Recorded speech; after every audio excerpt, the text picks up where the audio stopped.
Unbelievable. I stream several hours. I stream like 3 hours around midnight, around doing a Ricada stream. I uh I end the stream, I chill for a little bit, I take a nap, I wake up, play games for like an hour, maybe do a little bit of stuff, and yeah, now I'm back. It's just nonstop at this point. Unbelievable. To be fair, like last night was like a nightmare. I just hate Thursday mornings. Like they are becoming my least favorite day of the week. I can't do anything like Thursday mornings, Thursday evenings, I should say.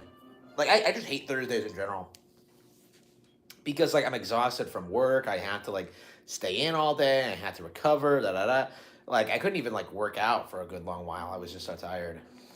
It's just like really, it's a nightmare for sure. Yeah, I cannot believe I fell asleep. I hate that. The fact that I keep taking naps on Thursday, like well on Friday mornings, like that annoys me so much because it throws my sleep schedule off. Like I have things to do on Friday, so it's like every single time I have to do this thing where I have to force myself to go to sleep on time on Friday morning. It probably won't be a bad deal today. I already feel kind of tired. I'll probably just keep streaming until like I pass out. But it won't be a big deal. I mean, it's not like hmm. I've already taken a nap anyway, so it's not like I need a ton of sleep. But yeah, it's crazy. It's crazy to see just mm, I don't know. And I still haven't done any work on American Evil yet this weekend. It might not get started until after the Black Cat show. Like maybe I should just skip the Black Cat show and just chill and watch anime tomorrow night. Tonight. I just don't. I don't know. I'm so frustrated with that. Like, why is it taking so long to get back into it? Like every time I start enjoying myself and start like thinking that like I'm in a good routine, like oh my books aren't getting worked on. It's like okay, yeah, I'm like stressed out here constantly trying to get this done. Mm. And every time I do work on it, it's like good work, but at the same time, it's like yeah, I definitely need to scale back a little bit. Definitely need to think a little bit about how things are gonna look like 5 years from now. Yeah, raising book sales, getting YouTube ad revenue up, getting everything like getting the website to be more profitable. Merchandising. Like, there's so much I need to do. And I don't have time for any of it. Like, even just, I have a book coming out in the next couple of weeks, and I'm not even like excited for it because like, okay, it should have been out a long time ago. Clover Volume Four, woo. Uh, like, I'm glad it's out. Like, just for personal reasons, but like, yeah, like the fact that I'm releasing a book and I don't even like really, I'm not that excited about it. That's something that's really frustrating for me. That like I should have been big on like, oh yeah, this is like the first book I ever finished. Yeah, yeah, yeah. It's really important to me. Yeah, yeah, yeah. Get a look at how I started and compare it to American Evil. Like that's what this should be about. But nah, it just kind of exists. It's just kind of out there. It's not a big deal. I don't know. I suppose that's normal, but hmm. Once you get like seriously into this stuff, but it's like, it's weird that I'm not more emotionally attached to it, considering how like important that was when I finished it. How that was like what kicked off everything, and like really made me realize just how far I'd come, and like now it's just like okay, it's not a big deal. Like I don't know. It's kind of depressing. Like I can't even like be happy over over like my successes because I'm just like, oh, I have a bazillion more things to do. It's like, okay, yeah, this isn't how like someone's supposed to live, but I'm doing my best. I don't know. I'm playing Dragon Quest Monsters. I'm enjoying myself for the most part. It's just, I don't know. Just the fact that like nothing gets done and that like I'm just exhausted all the time, working here constantly. It's ridiculous. Yeah, I'm definitely gonna have to like think about what I want to. Hmm.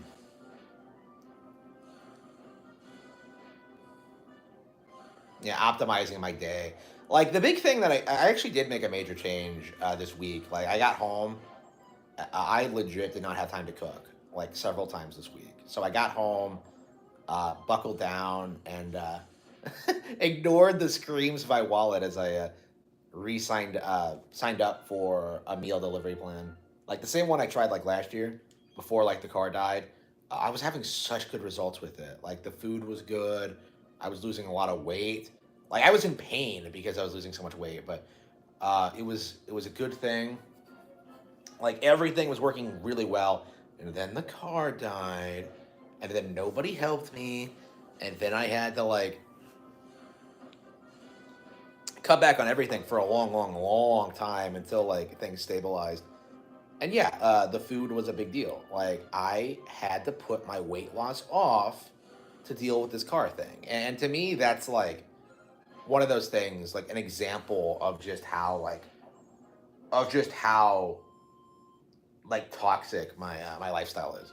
Like how it doesn't make any sense. How like working here constantly isn't like in my best interest. How it's just a complete mess in general. I don't know. I'm trying more and more. I don't know, but I have it. I'm at the point now where I feel comfortable doing it again. Like I'll be like doing this thing this time. It was really difficult for me to stay on the meal plan like forever, like the way you're supposed to. Like I was in so much pain, so I think for like a week or so, like I'll stick with it, and then like I'll cancel the subscription and then come back to it, like after a couple of weeks, right? Because I only need like meals for like work essentially. Like when I'm at home, I eat pretty very healthily. Like again, it's the issue that I'm out of the house so much. Like there's nothing I can do. Like I bring in food, like I go through it really quickly. Like bananas go, oranges go, like the strawberry shake goes.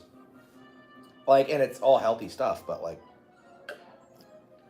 when I'm out of the house so much, like I keep running out of food and I keep having to like resort to like eating out or doing something I don't want to do. And like I don't like doing that. Like I really don't. Like I hate eating out. I just don't enjoy it, don't want to do it, but like yeah, when I have no time for anything, like it's the only option I have.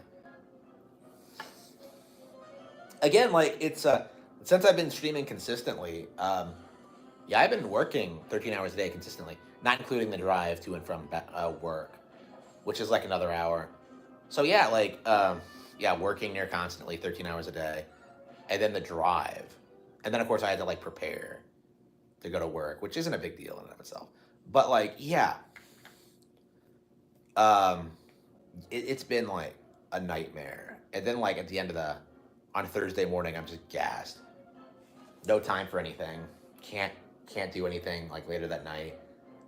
It took me like I legit like was having problems like moving Thursday morning. Like when I first woke up, like I was just so out of it. Like I did not feel like I was well rested until like another 5 hours. And like it's like an issue of like fatigue, like when you just work near that much near so constantly. Uh, a Dan Dory problem. Don't give me that. I mean, I guess it's true, but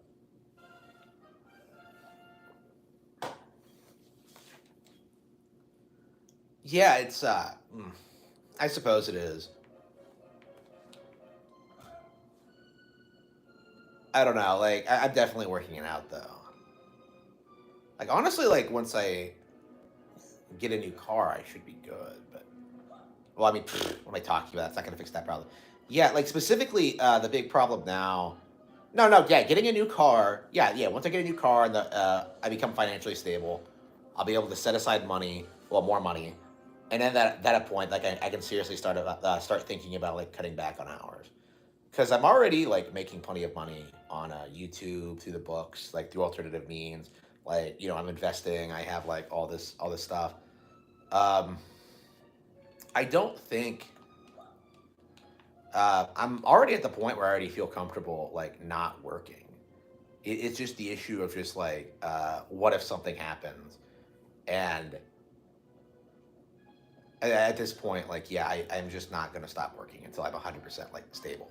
Like, absolutely nothing is gonna go wrong at that point, and that could be like what 5, 10 years. It's gonna be a while for sure. Uh,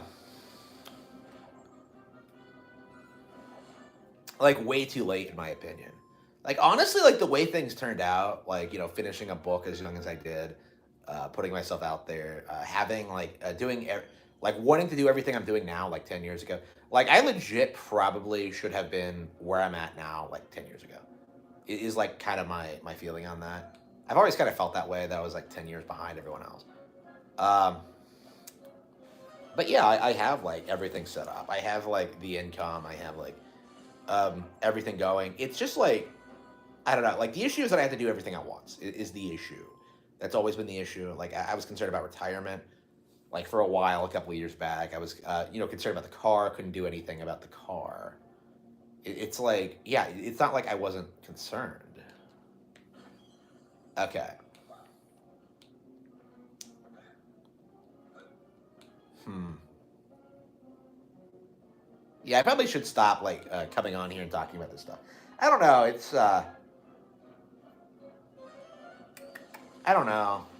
Again, like what else is there to talk about though? Like I've been noticing like more and more that there's not really much to talk about in the news cycle because like everyone's dancing around the actual issues, right? Nobody's really talking about the actual problems and how to fix them. It's all just a big grift for most people. Like I might be like I really feel like I might be one of the very few people who's like gonna make his money honestly. Like it feels like everyone else is just exploits someone or something or had family money to begin with. Like I can't think of anyone else who has to like start from like nothing and work his way up. It's like I can't think of anyone like that. It's like they always have like a ton of resources and a ton of support and a ton of people there and yeah it's in comparison I have nothing like oops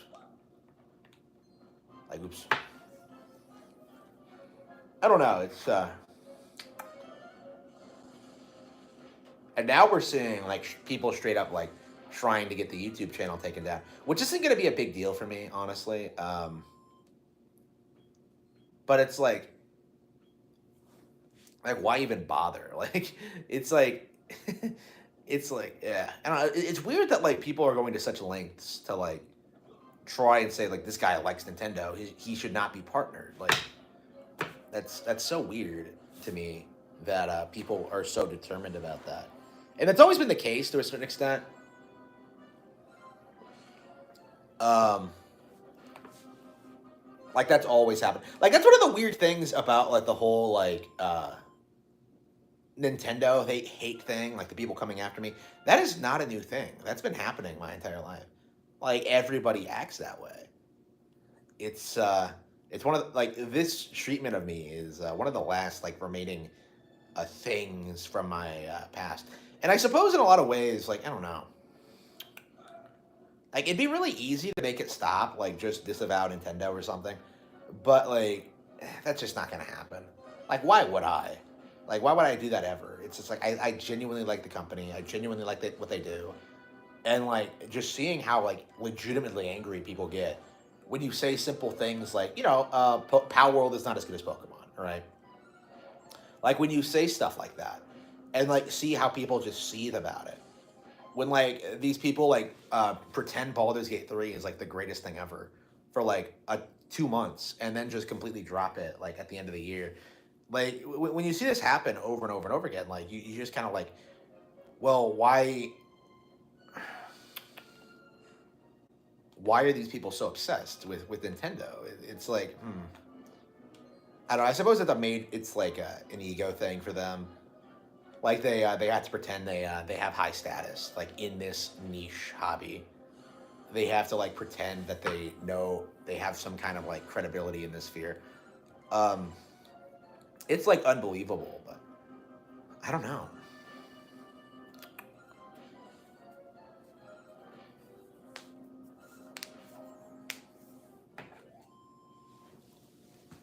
Yeah, a lot of influences come from. Yeah, basically all of them. Yeah, there are a handful of exceptions. Like I don't think James Rolfe is one, but like yeah, I would say like most of them do come from multi backgrounds. Yeah, these were people who were never going to work anyway, but like they just fell into the influencer thing and just like took off their careers fairly early on. Right, like all of them are like that. I don't know. It's weird seeing what like rich kids do. Like, oh yeah, I'm out of high school. Time to travel the world. Oh, it's I went to college, but I didn't enjoy it. So time to party and have fun and like discover myself. Now 10 years later, it's like I don't know. I don't think any of these guys have done anything. Like they're moving and they're always living in different countries. They're always doing things. It's like okay, but what are you actually doing? What are you actually accomplishing? Like I feel so much more accomplished than like the average person. Like I don't think that having a degree means anything like compared to what I've managed to do, like what I've managed to build and stuff like that. Because I actually have like real practical experience in what I've been doing in video game coverage and writing, right? Like in a lot of ways, like George R. R. Martin was talking about this. Like he released a statement. Like Razorfist tweeted this out. Like, oh, people don't like to be fans of things anymore. They attack everything. They obsessively hate films. Well, you know why that is, George? It's because they're bad. Okay, like nothing out there is good. Nothing out there like mainstream is good. And like of course the mainstream doesn't like to admit that, but that's a big reason why I've been so successful is that like my competitors, the major gaming outlets like IGN, uh, the Game Awards, other indie writers, like I am excelling past them in a lot of ways. And again, it's been a long road to get here, and I still have like a long ways to go. But at the same time, it's like, I don't know. It's kind of inevitable, like what's going to happen in the future. Like I will be successful. I have been successful, but that isn't necessarily what's going to make me happy. And I've always known that. It's so frustrating that like being successful was just like becoming a millionaire is just like step one. Like it's really frustrating. Like this thing that most people will never ever ever reach is like step one to like for me to have a normal life. It's so frustrating that like I felt like I had to do it like right away. Like oh, I have to be a millionaire. I have to do this, and it's really not true, honestly. Like I felt way more fulfilled working considerably less hours and just enjoying myself and actually getting to know the people around me and stuff like that. Like now it's like, what exactly am I doing? Like what exactly am I accomplishing at like a like it doesn't matter how much money I make because like I haven't achieved what I actually want to achieve, which is normalcy. Like I've kind of like soared right past it. Uh because I actually had to try, because I actually had to work. Like my lifestyle situation is way different than basically everyone else, because nobody else has like ever had to do much of anything. Um, hmm. Like I said, like I haven't been doing a lot today because this is kind of my day off. But like I still like did a 3 hour long stream. I'm still streaming now. I'm still trying to get through Dragon Quest Monsters so I can do a thorough like takedown of this piece of shit. Like I put like 35 hours into it and I still hate it. Um, I'm doing all this stuff, but it's like, I was thinking, like, why didn't I play Power World? Like, wouldn't it have been awesome if I like been able to play the game day one, if I would be able to get the review out and like talk about all the plagiarized elements and like really refute like the bullshit arguments that people are putting out there, like, oh, it's a completely original idea. Like, I could have done that, right? But like for me, it's like, well, when would I have time to do something like that, right? Like maybe like once a week I could have played this game. Like even now, like there are games I like that I've been putting off. Like Dragon Quest Builders 2, Tales of Arise, even something like Persona 5. I think I would get more enjoyment out of. Like Persona 5 is I don't know, like it's so weird to me. Like last night I got a comment on one of my Persona 5 videos, the one where like I talk about how uncomfortable I am with like Persona 5's like fetishization of high school, and like, oh, everybody's lives revolve around how amazing you are, right? Like I talked about how much like that was just nonsense, and how like it gives people like a completely wrong view of how like things actually are, right? I thought that like I thought that was a really disgusting like a way to present like high school life. I think it was like I think it causes real problems with like fans and stuff like that. Like more than any other video game franchise, I legit think Persona is dangerous because of how it enables like incel lifestyles and like culture and thinking and stuff like that. Like, oh, it's not. This is what your life should be like, you know, and like everything just works out for Joker.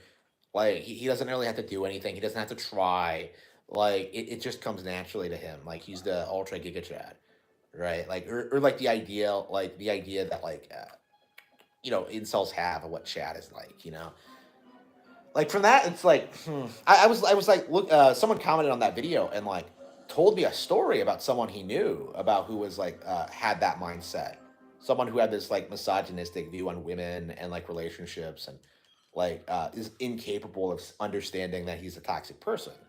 And I really wonder in some ways is that like well, in some ways that is true for me, because I'm haven't been able to interact with people much.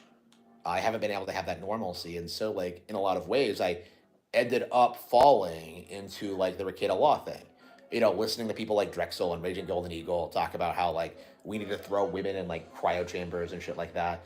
Like I like I never agreed with that stuff totally, but like I did listen to it, and I have to wonder like how much that like negatively affected my worldview. Because there was a part of me that like wanted to think that like there was something wrong with like the modern female, that there was something wrong with like modern relationships or whatever, and that we needed to change or something.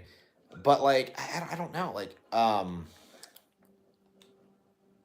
don't know, like like listening to it, like even though I didn't agree with it, it like warped my mindset on it a little bit.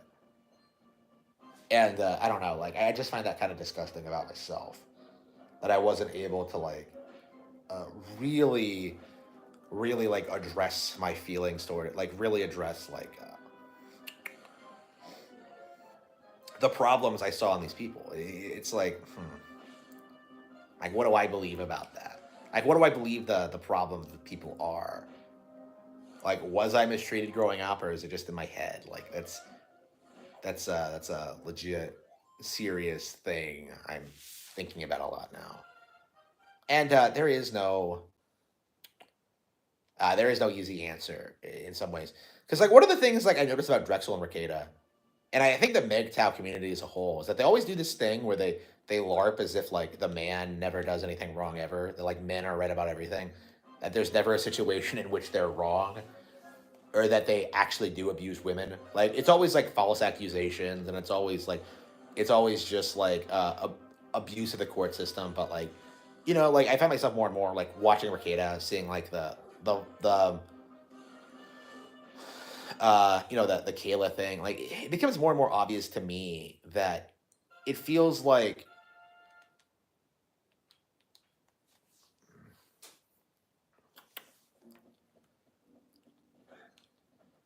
that there is a problem with like modern men, right?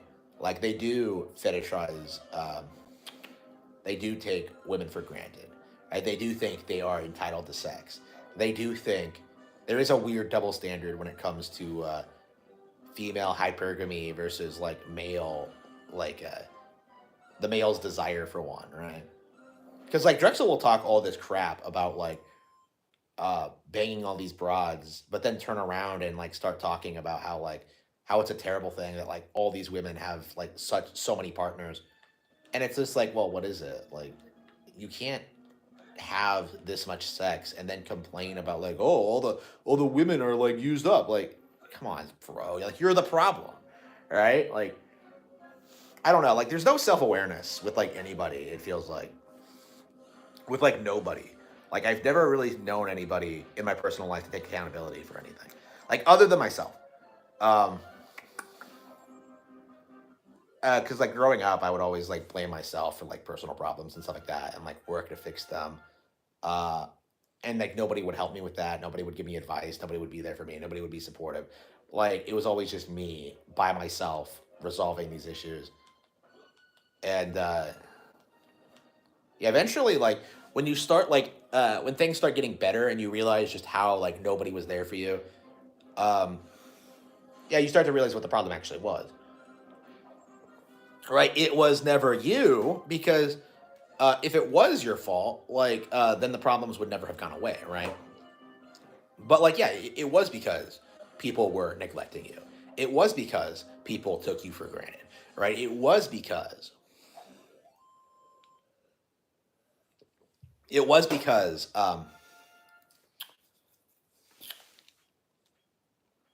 people didn't take your needs into account, right? It's because people didn't respect you. It's because of all these things. And yeah, oops. Hmm. All right. Oops. Let's look at the chat. Buyer's remorse. I don't know. Like I don't know. Like here's my thing. Like if you're making like 40,000 a year, like you can basically afford anything. Like if you like just save up enough money and just set it aside. Like I don't know. Like I don't know if anybody has buyer's remorse. Like honestly. Like I buy things all the time and I'm just kind of like, okay, whatever. It's just a thing I own now. Right? Like I don't like get upset over like buying something expensive and then not using it. Like I have like a $500 camera I never use.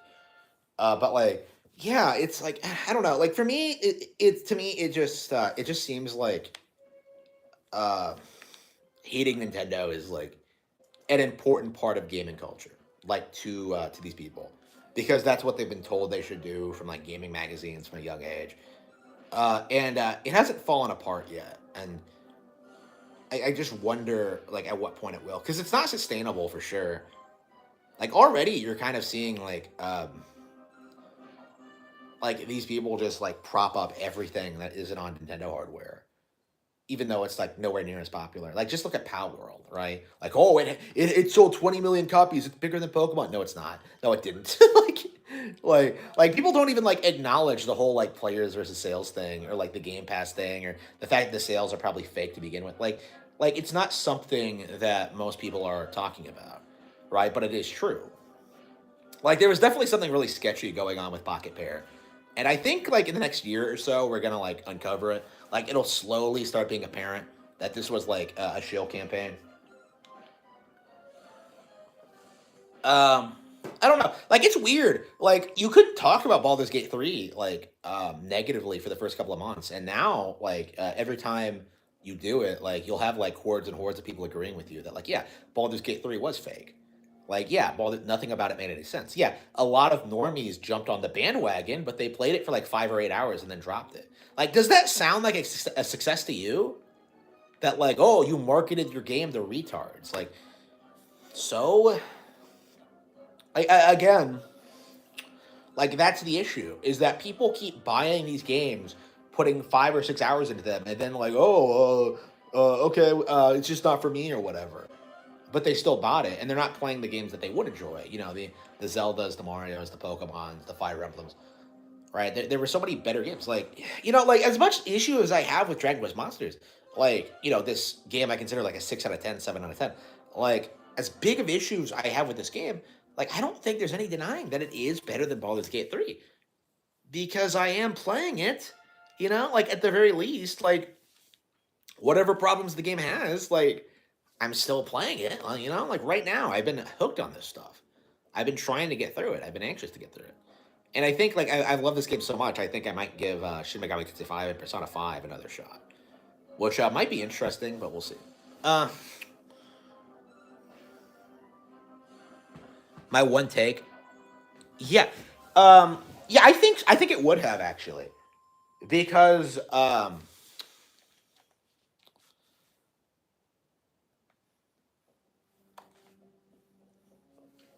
because nobody else is like talking about the game's actual problems, right? I think Donkey did. But like right now, there's this very real refusal to kind of acknowledge the game has problems at all, right? Nobody wants to talk about the glitches, the game crashing bugs, which do exist. Um, like everyone wants to pretend the game is perfect, while like pretending like that Scarlet and Violet is just still broken to this day, right? To me, like talking about these problems and like emphasizing them, that would have been like a big deal. I think like it would have demonstrated that I knew what I was talking about. Uh, it would have proved that I gave the game a shot. But like the way things are now, like I'm not even really interested in playing games like that. Like 10 years ago, I would play like Assassin's Creed and stuff like that, like just to give like in depth reviews about how historically inaccurate they were and to talk about how bad they were and stuff like that. And now I have this mindset that like it's better to eh, just not support the game at all and not talk about it. Like if it was like I talked about this before in regards to Power World, but if it wasn't for the blatant shilling, like I would not be talking about it at all. Like I would not care. Like that's the primary issue that I had with it. And like yeah, another 2 weeks from now, it feels like Power World's gonna have fallen off completely. Actually, like it feels like it's fallen off already, but like there's still like a lot of defense force people out there like making excuses for it, pretending it was a great game. Like I put so much time into it. Like I'm done with the game for now, but I'll come back to it. Yeah, sure. Assuming the game like lasts that long, it'll be interesting seeing if like here's the thing, like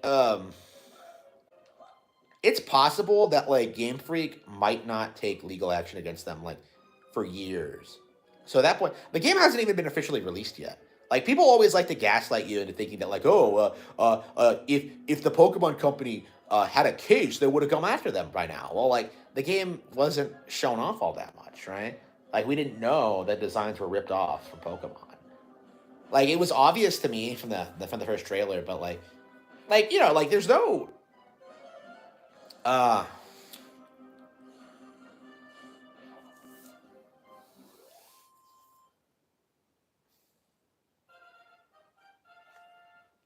considering the game hasn't technically seen a full release yet, like I think it's possible for the Pokemon Company to take action, um, like before it sees a full release, which might be interesting. Uh, I don't know. Like I don't think they need to though. That's the thing. That Power World has fallen off so much so quickly that like I just don't see anybody caring about it. Anyone caring about it anymore. Like I honestly like think that the establishment wants the Pokemon Company to go after Power World, and like that might be a real issue. That might be something they want to happen because that'll keep the game relevant longer. Like they're already like I know Clownfish TV was like talking about like, oh, you're gonna have 8 million people come after you, which is a complete joke. You're saying that like all 8 million people who like who allegedly bought Power World are gonna like come out and fight for them in court? Like come the fuck on, that's not gonna happen.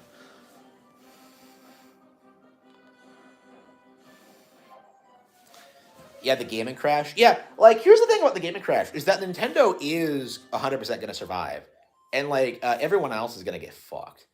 Like that's the reality of the gaming crash, and like I've been saying that for a long time, but like I don't know. Like you don't even really see people talk about Nintendo positively in regards to like the '83 gaming crash, right? Like they try to do something like where like Nintendo didn't save the gaming industry. That was only in North America. Completely ignoring that like North America was the driving force behind the gaming industry's growth in the '80s, right? Like even in the '90s, like a lot of RPGs weren't coming over to Europe and stuff like that because of like cost issues. Like it's crazy how like people have like gaslit themselves into thinking that like Nintendo didn't save the gaming industry in the '80s. That like they they made a mistake in not making the Nintendo PlayStation. That like the Wii was a misstep, or that they did anything wrong with the Wii U, right? Like there's this weird like historical revision that happens with Nintendo consoles all the time, right? I just look at what's happening right now with like the Iwata thing. Like people are like all these people are getting laid off from all these different companies, right? Everybody's making a big stink about it, but nobody's acknowledging the elephant in the room. That Nintendo did not do that, right? That is the issue that like people don't acknowledge. Like this is a blatant example of Nintendo being better than other companies. But you're not going to see anybody talk about it. You're not going to see anybody acknowledge it at all. Like they're just going to keep pretending that like, oh, everybody's bad, everybody's doing all this stuff, and it just isn't true.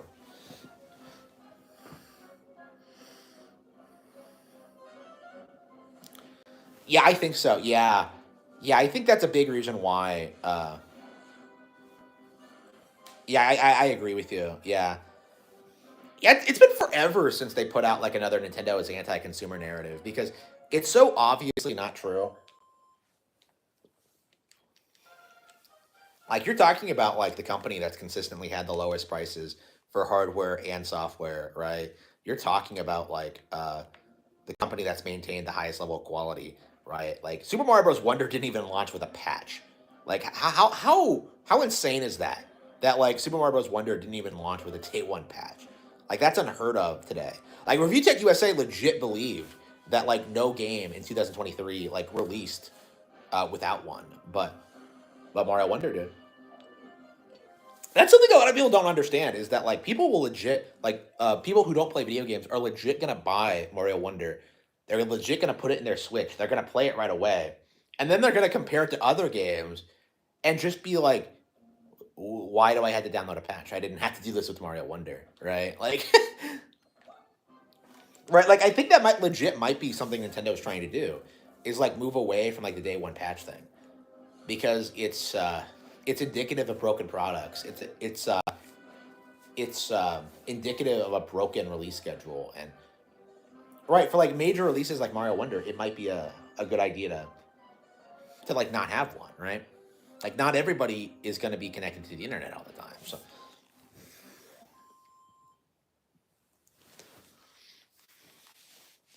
yeah, like the Nintendo is anti-consumer thing was like a big thing for them like years and years ago, and it's kind of fallen off because of how like absurd it is and how it doesn't make any sense. Um, I don't know. When was the last time you heard anyone say that? You know, like in regards to piracy, like, oh, Nintendo's not letting us pirate games. Like, yeah, of course they're not. You fucking retard.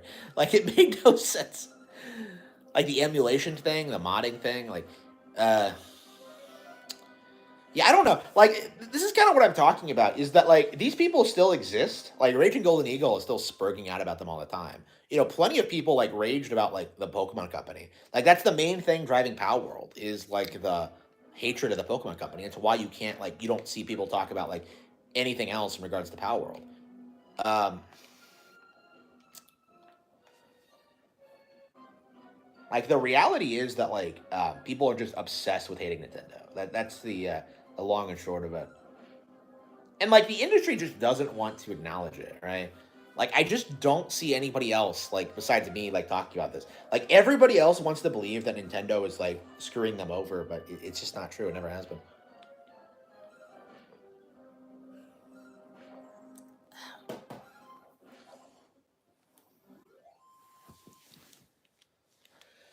Okay. Yeah, maybe I should try fighting the boss.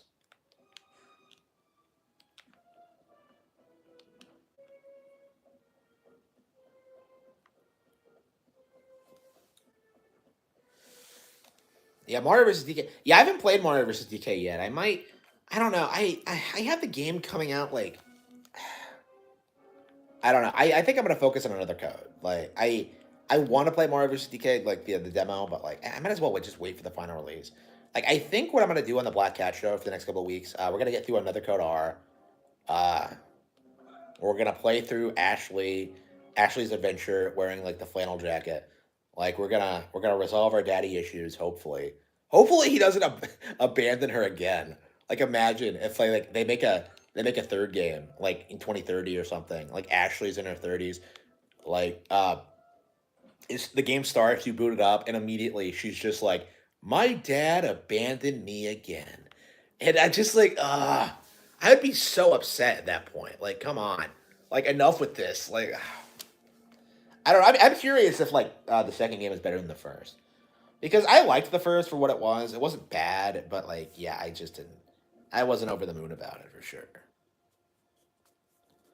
I don't know. I kind of miss like weird experimental games like that. That's like my big thing with modern gaming is that like that kind of thing is like relegated to the indie scene, and they're not nearly as good, right? Like they don't have as good character art. Another code, like it has really good like atmosphere and just general just vibes to it. Like I love the character models. I love like the aesthetic. Like it's like you're playing an anime, right? And yeah, the story could have been better. Yeah, there could have been more to the game, but like I still like the game for what it is, and I wish we got more things like it.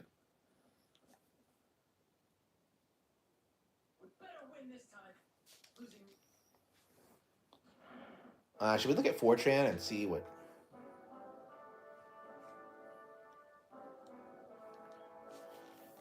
Uh, uh,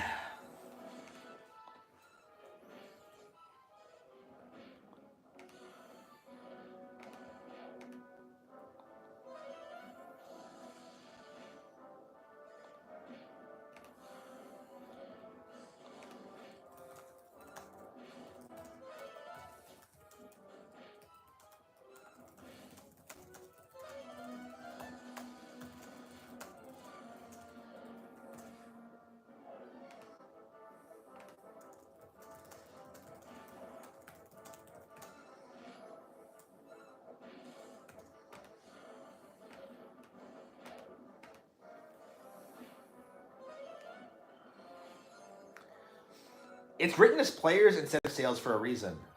Yeah, yeah.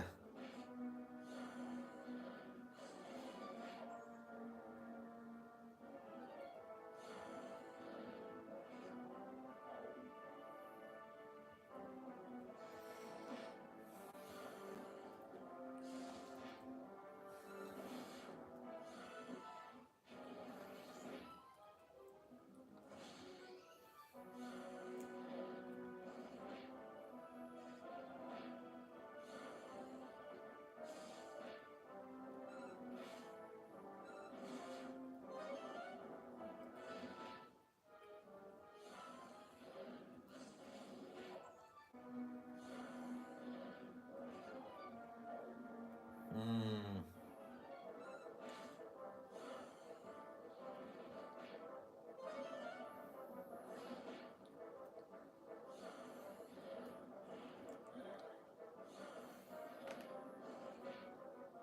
Yeah, I'm curious if this situation is just going to expose like the YouTube community. That's like the main concern I have is like at what point is the gaming community going to push back against what's been happening with like just the nonsense and just people pushing like straight up like incorrect information. Like one of the big things I've noticed over the past couple of weeks, like this weird mindset that Pokemon fans hate the idea of competition. They're like, oh, you're only jealous because Power World is a monster catching game like Pokemon. But like meanwhile, like Pokemon fans are, there's a lot of overlap with Digimon, with Dragon Quest, with like Dragon Quest Monsters. Like I'm playing Dragon Quest Monsters right now, right? I never thought to myself that like, oh, I can't play this. It's like Pokemon. Like no, because in spite of its similarities, it's its own thing, right? Digimon is its own thing. Like Yu-Gi-Oh is its own thing. Like the mindset that like Power World fans have that like, oh, you're just jealous. It's like it's a cope. It really is. Like that has the same energy behind it that Twilight fans had in like 2008 or whatever, when like Harry Potter versus Twilight, and then you would have like these cool, intelligent, like sophisticated you know uh like Harry Potter fans, uh, you know, getting into these debates with these like land whale, like whores who are just primarily interested in Twilight because it was titillating, right? Like, it's like that. It has the same kind of energy to it. Like Power World is the Twilight to Pokemon's Harry Potter. Like that's how. Wait a minute. Like that was a 30. Okay, yo, I'm getting rid of this. Wait, hang on. The cheetah. Yeah, I Yeah, I did not realize that thing was at such a high level and it was like worthless. Yeah, we are 100% trading that in. That is just ridiculous.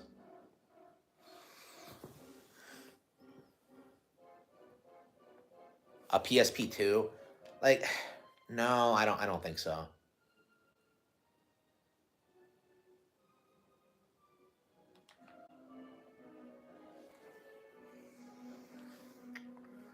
Like Sony, the PlayStation Portable brand isn't viable in 2024, right? They're done. They're never coming back.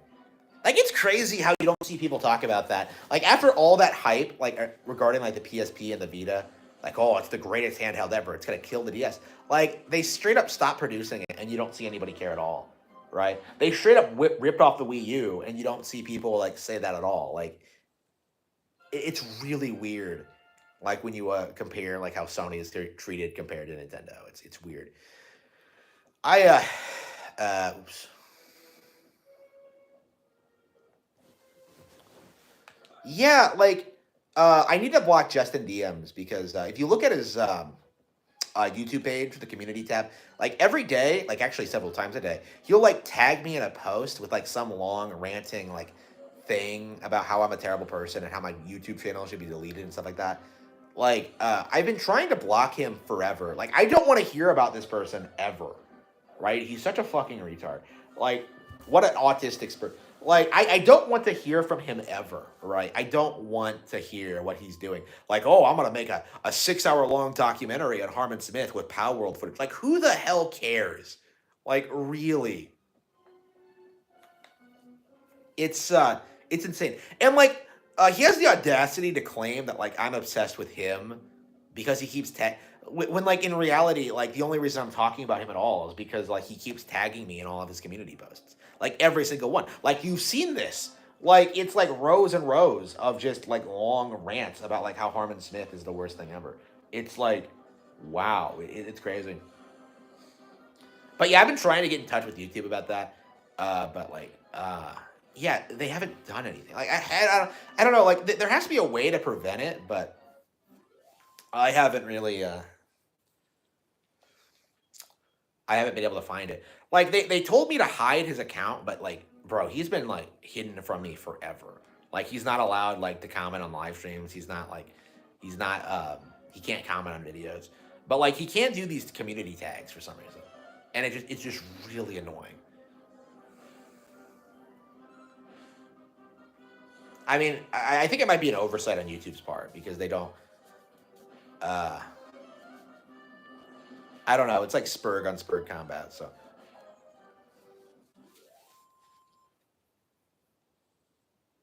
I mean, we're both complaining about YouTube about each other. Like he tried coming after me for like the thing I said about Persona 3, which by the way I need to make a video about. I mean, I guess we could talk about that now. Like Persona 3 made some changes to the game where you know a transsexual person was removed entirely because the depiction was offensive. Now that's a really interesting to me because that's the best way to handle the situation, right? Like you don't like try and idealize the person. You don't try and like make him out to be something he's not, right? Like you don't try to glamorize it. Like you just remove him from the game entirely. Like people always complain about like oh censorship, rah, but like removing a tranny is never a bad thing. So like yeah, I so in a lot of ways like people are saying that like oh this is woke, but like reality it's pretty based. Honestly, like I think that's the best thing that could possibly happen to like Paper Mario: Thousand Year Door is that like Vivian is just like female in all versions. And then like when Nintendo's asked about it, they can just say that like, oh yeah, uh, he's still a crossdresser, we don't talk about it in the game itself because everybody in the Mushroom Kingdom is tolerant, right? Like it's just gonna be like a non-answer thing. Like that's what I hope happens in that situation. I don't know. Like people keep pretending Nintendo is woke, but like I haven't really seen it. And honestly, like woke culture is on the way out here anyway. Like it's crazy how unpopular that is. Like these days, if people like bring up woke shit at like family events, I imagine they get like told to shut the fuck up. You know, 10 years ago, I knew like girls in high school who would like go to family events and talk about like feminism and shit like that. Like I imagine if that happened today, they would get like shit on for it. Like if that happened to me today, like I would. I mean, like my thing is that like I don't have like people I want to be around. Like the family members I'm around are like, well, I mean, I guess they're based. Like if you have a family, I guess you're based. Like it doesn't matter what your political views are. If you have like kids, you're based. Or if you want to have kids, you're based. I don't know. Like that's something to think about. Is that like people think like being based is like a political ideology when in reality it's just like being a normal fucking person. So that it doesn't have anything to do with like being a Democrat or a Republican. Like because there are people on like both sides who are just corrupt people. It has nothing to do with that. Um,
hmm.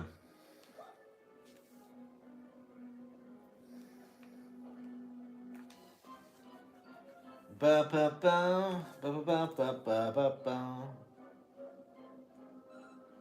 Oh, Murphy Napier finally got her Naruto video out. I was wondering why she wasn't talking a lot about a manga, but I guess she was like getting just them DMs. Ah, I think it's safe to say that Black Cat Book 64 has officially lost it. Harmon, go outside and touch some grass. Seriously, folks, imagine letting a effing video game live rent free in your head like that. Also, as for the slavery thing, Harmon, the same exact thing can be said for all creature collecting RPGs. No, like that's not the case in Dragon Quest. That's not the case in Pokemon. Like, what are you talking about? They're not literal slaves, you dipshit. Like, that includes Pokemon, but you don't have to capture a single PAL in Power World. So that means that in terms that Harmon's put out here, that Power World is better. That's like saying the South, like that's like saying the South, it was okay to have slaves in the South if you yourself didn't own slaves. Like that's legit the argument he's making here. Oh, and that reminds me, Harmon said in a live stream he did, where people debunked all the AI and Pokemon ripoff nonsense. He said that the debunking has been debunked. It has. But you want to know what he didn't do? Provide evidence. Because you just ignore the evidence. That's the issue.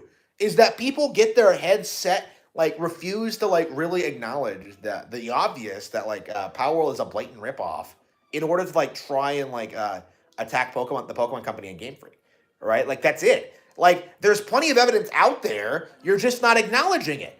Like that's the issue, and that's a big reason why I don't respect the Power World discourse. Like the reality is that there is a lot of evidence out there. You're just ignoring it. Like the fact that we are talking about this at all, like uh, that proves that the similarities are enough to generate discussion, which in and of itself is an issue.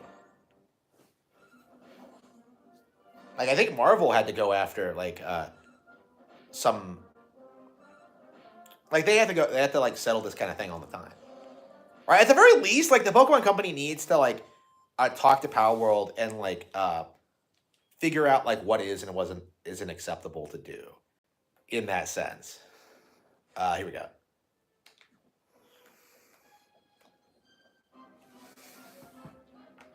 And keep in mind, this is in response to a post where I pretend that Abraham Lincoln is freeing the Power Word slaves, right? Like that's this is legit complaining about like a joke. Like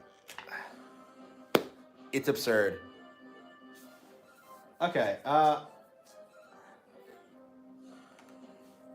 I want to watch this Murphy Napier video, but should I do it on stream? I guess I might as well.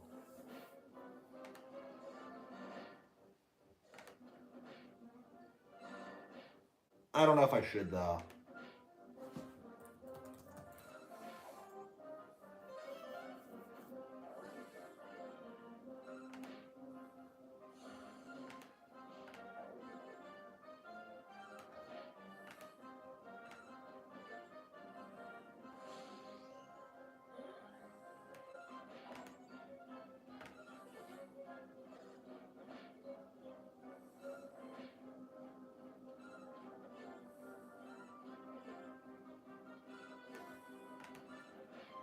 Taking on, wow, that's ridiculous. You proclaim yourself to be the president to trash Power World. Here is another post where you take on the identity of a fictional character to trash people. Like in regards to like those joke posts I made about like freeing the slaves of Power World. Like he's claiming that I claim to be like the sun god Nika. Like what the fuck? That doesn't make any sense. Oh no.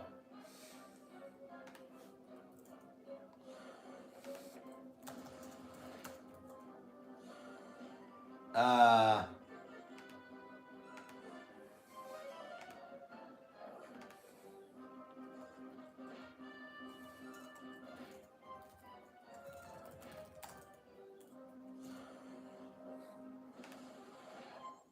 it's weird how salty they get over stuff like this. Like, okay. Hello, so today we're going to talk about Naruto. So, Hell yeah. I just finished reading through part 1 for the first time. Part 1, wow. Like, how long is, like, reading part 1? Like, it's been so long since I watched the anime. Like, I was legit thinking that, like, you know, after I get caught up on all my manga series, like, that I might go back and reread it. Because I wonder, like, if all of my problems with Naruto are mostly because of the anime. Because, like, everyone seems to, like, I don't know. Like, I've been really harsh to Naruto in the past several years. Like, I've gone on record saying it's, like, one of the only things that I grew up really loving that I don't care for now. And I really wonder if that's, like, I don't know, if that's fair. Because, I don't know, like, I was really frustrated with the series growing up, but... And I have a lot of thoughts. One Piece is always better, though. Tab asking y'all how you wanted to receive this video, because as I was typing up notes, I realized it's gonna be a long one. And the barely by a sliver, the winner was to do one full, really, really long video. The annoying thing is that as I continued to type up notes, I realized that I underestimated how long this video would be. If I put all of part 1 into one video, it would either end up being a total of like an hour and a half, maybe even more, or I would just have to do some serious condensing to make it doable. So even though one video won, I'm just gonna break it into 2 anyway for my own sanity, and I'm so sorry if that's annoying, but I don't really want to condense. I kind of just want to talk about it, and it just takes so much out of me to do really long videos. Anyway, I just read through part 1 of Naruto for the first time. I went into this series knowing nothing about it except... Oh, by the way, about this chick, she's kind of like me in the regards that, like, she didn't get into manga until later in life. So it's really interesting seeing her perspective on things. I really like that. For the goofy run, and it has surprised me a lot. Lots of highs, lots of lows, and I will talk about all of them with you today. Oh, lots of lows. Interesting. I'll talk about through volume 12. So from early 12, on in really? the series, there's so much. Really? Well, it takes a while to get through that many manga volumes. Like, you feel like you would blow through this stuff really quickly, but yeah, it takes a while. Like, I read through, like, a ton of One Piece really quickly. Like, I don't know, like, I don't think I ever managed to read through, like, more than 3 volumes at a time with One Piece. Like, they take, like, what, like 40 minutes to get through? Like, a volume? much to love, Naruto is a punk kid who plays these juvenile pranks and doesn't consider how it affects the people in the town or his classmates. And when he's made to clean up his messes, he scoffs and complains. He's a punk that wants to surpass everyone that came before him so that people will give him the respect he deserves. The audacity when I first read the way this kid's behavior and then his desire to get people to start respecting him. Yeah, that's what I liked about Naruto, is that it actually felt like he had a lot of growing up to achieve his goals and stuff like that. Like, it actually felt like really, really relatable in that way. I still think out of those three big show, yeah, I would say Naruto is one of those probably the most I've ever related to any anime character in that regard. But we quickly learn that the reason Naruto has been ostracized his entire life is because of the nine-tailed spirit that's living in him. Okay, yeah, that's one of my problems. That isn't true. Like, they say it's true. They specifically give exposition that's true, but in reality, Naruto is hated because he's an annoying little shit. Like, that's the reality. That is the reality of the character. Is that they had such a great setup and they completely botched it. Like, I don't know. Like, I love like the setting of Naruto and the general idea and like the concepts and the themes, but like, yeah, the actual story is just a complete disaster in my experience. Uh, His need for respect is actually a need for acceptance and love. First of all, what a reveal when it was revealed that the fox spirit that destroyed this village and ruined people's lives and was this big giant threat that people were like, that was over this village's head, and that it's living. Yeah, that's another thing I like about Naruto is that like most shonen series do this thing where like, oh, their power is super special, it's good, it's gonna do good things for people, right? But like in Naruto, like it does the opposite, where like his crazy powers are like evil in nature. They're destructive. Like people do not trust him because of that. Um, and they're right. Like again, like the setup to this really, really did a good job, like emphasizing that like Naruto is a person with a lot of potential, but also has a lot of personal problems that he needs to overcome, right? And it's not entirely his fault, right? So like it's an interesting kind of setup where like the story should have been about him growing up and accepting more responsibility and developing as a person and like forming lifelong friendships and stuff like that. But that never really happens. It's just like at a certain point, it's just like, oh, we gotta get Sasuke back. He's my best friend ever, bro. Let me ignore the okay. Like I'll never get over the whole way like the Hinata romance was handled. Like how do you have like the perfect dynamic? Like literally one of my favorite anime like ships of all time. And like how do you have like such a great dynamic and just like completely botch it? You know, like I just don't know. Like did they not get married? They didn't even get married in the series, right? They had to like produce a movie where they fell in love or something. Like that is so weird to me. Like inside of Naruto, and the reason he doesn't have any respect, the reason he's been isolated, the reason he acts out like this is because he doesn't know about the fox spirit. But yeah, I got burned out on One Piece several times reading it. Like I mean I was like reading other manga series. I was like trying to like have a more well-rounded experience. Like I didn't like blast through One Piece. It took me like a long time to get through. Like but yeah, once I yeah, now that I'm caught up. Yeah, I'm officially well, I'm not caught up yet. Yeah, I'm caught up on like the English volumes. I understand that like we're a good ways into Egghead Island now. I just got through Wano. Have I finished Wano? Like, or is there something more after this? I think they left Wano, if I remember correctly. Uh, Yamado is best girl, by the way. Is the reason he acts out like this is because of his isolation and rejection, and it's just to get someone to notice him and acknowledge him. Like I said, literally me. Literally me. The reason he wants to earn the respect is because he's been so ostracized, and the reason he's ostracized is because of something that's completely outside of his control. So I did a big 180 from calling him the punk kid and refusing to use his name when I would write up notes and talk on my Discord about the series to loving him and feeling so bad for him because he has been treated so poorly for reasons that are so outside of his control, and he's just trying to make it in life, and he has had to work so hard for everything because no one would give him a chance, no one would give him a leg up, no one would teach him anything. Everything. Literally me. Holy shit. Literally me now. Like, it's crazy to think that, like, Naruto, when the series starts, is about where I was, like, well, where I am now. It's weird to think that I'm still in that middle of that character arc. Wow. He learned. He had to learn on his own, which might be why he's so stupid sometimes. So we have that awesome setup, and that leads us into the thing that ends up attaching me. Yeah, being self-educated is great because it shows you have a drive to succeed and stuff like that. But like, there's also the issue of where like you don't know things that everybody else knows. Like, that was very apparent for me growing up, for sure. To the story, which is when Iruka, the teacher who had his whole family destroyed, killed by the fox spirit, when he sacrifices himself for Naruto to protect Naruto when he's been lulled into a trap. Iruka went to catch Naruto, but he got there in time to protect him from Mizuki's attacks. He dove in front of an attack and took a bad injury protecting this kid. I love the look on his face when he asks why.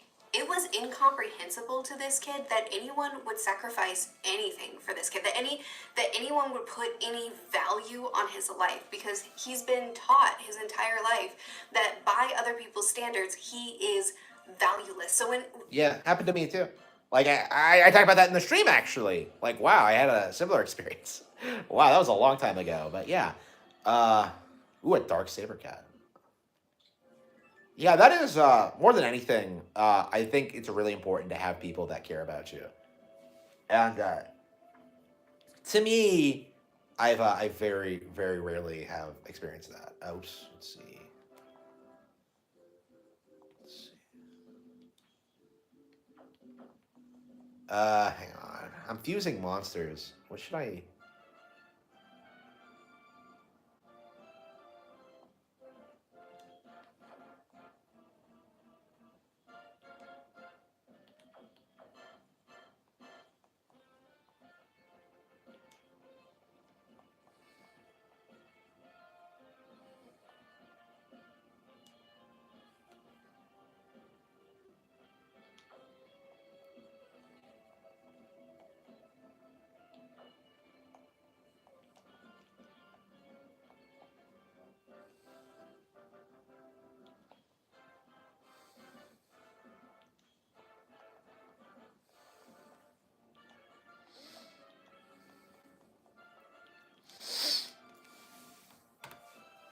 when Iruka, well, he didn't reveal it, it was Mizuki that revealed.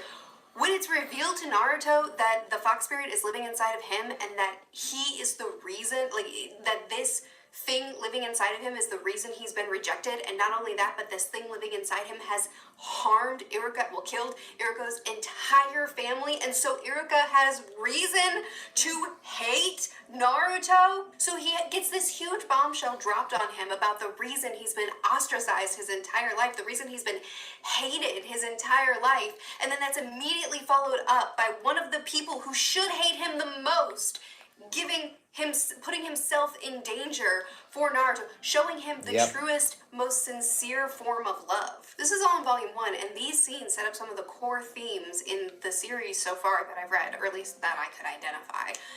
Some of which being Naruto, who had never... I don't know. Like, I really should try to tackle these kind of themes myself. I haven't... I intended to. Like, this is actually one of the first projects I ever really conceptualized.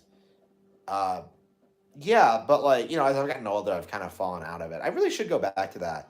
Like, I still think of that project as canon, but like, I haven't gone back to it. So maybe I should give it more of a shot. It was very much influenced by Naruto, so It's not American Ninja, by the way. American Ninja has like the ninja setting, but it's like it's supposed to have different themes. Uh, yeah, American Ninja was also influenced by Naruto.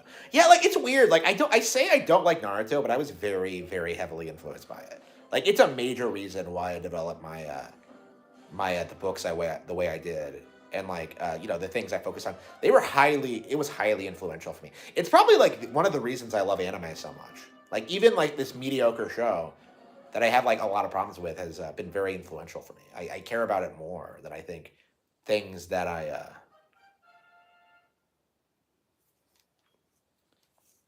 than things that like I like a lot more. If that makes any sense. Experience love, experiencing it now for the first time, and how that affected him, and Yeah, it how that changes your life, changed bro. him, and shapes who he chooses to be. But also Naruto's desire for respect, which is actually desire for acceptance and love, and how that desire is in each of us, and whether if we get it or don't get it, how that too informs how we move forward.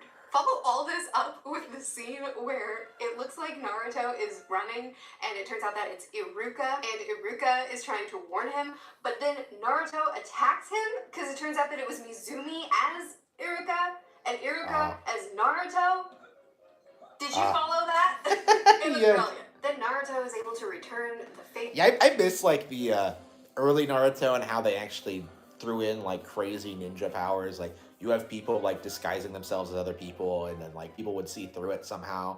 And like I miss that stuff. Like it was so well handled. And defend Iruka, and then we get the panel with Naruto and all of his clones. I mean, it was a great opener. I've had some ups and downs with reading part one, and I do have plenty of complaints along with the praises, but I didn't expect to get attached to this story and to the characters and to the reveals this early on. So yeah, Naruto is like, it's weird because like when you compare Naruto to One Piece, like Naruto actually and Bleach as well, like Naruto actually does have the strongest start out of any of them, right? It really sets up the themes really well. It sets up the characters. It sets up the universe.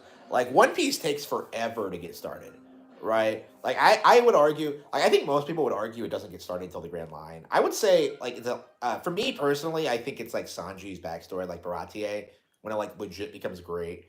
But like yeah, that took like 50 chapters, right? Like when you look at like most manga series, like they take off way earlier than that. Like Kill Blue, like I was into that shit by like chapter 8. Like Spy Family, that took a while. Like, but that was like 3 volumes, right? So probably like what 18 chapters, 30. Like, uh, like usually like I would say like a series takes off by like 20 or 30 chapters in, right?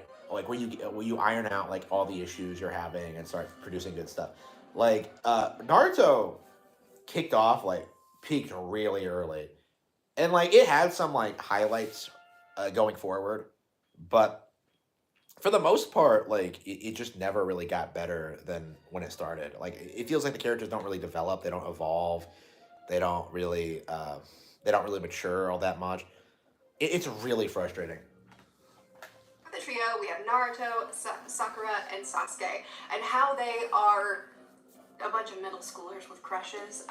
It's annoying, but it's also, that is kind of how middle schoolers act when they have crushes. That perfect mix of, I'm being really loud right now to get your attention, but also don't look at me, but also please look at me, but also I'm gonna follow you around quietly and I hope that you'll notice me, but if you do, I'm gonna freak out!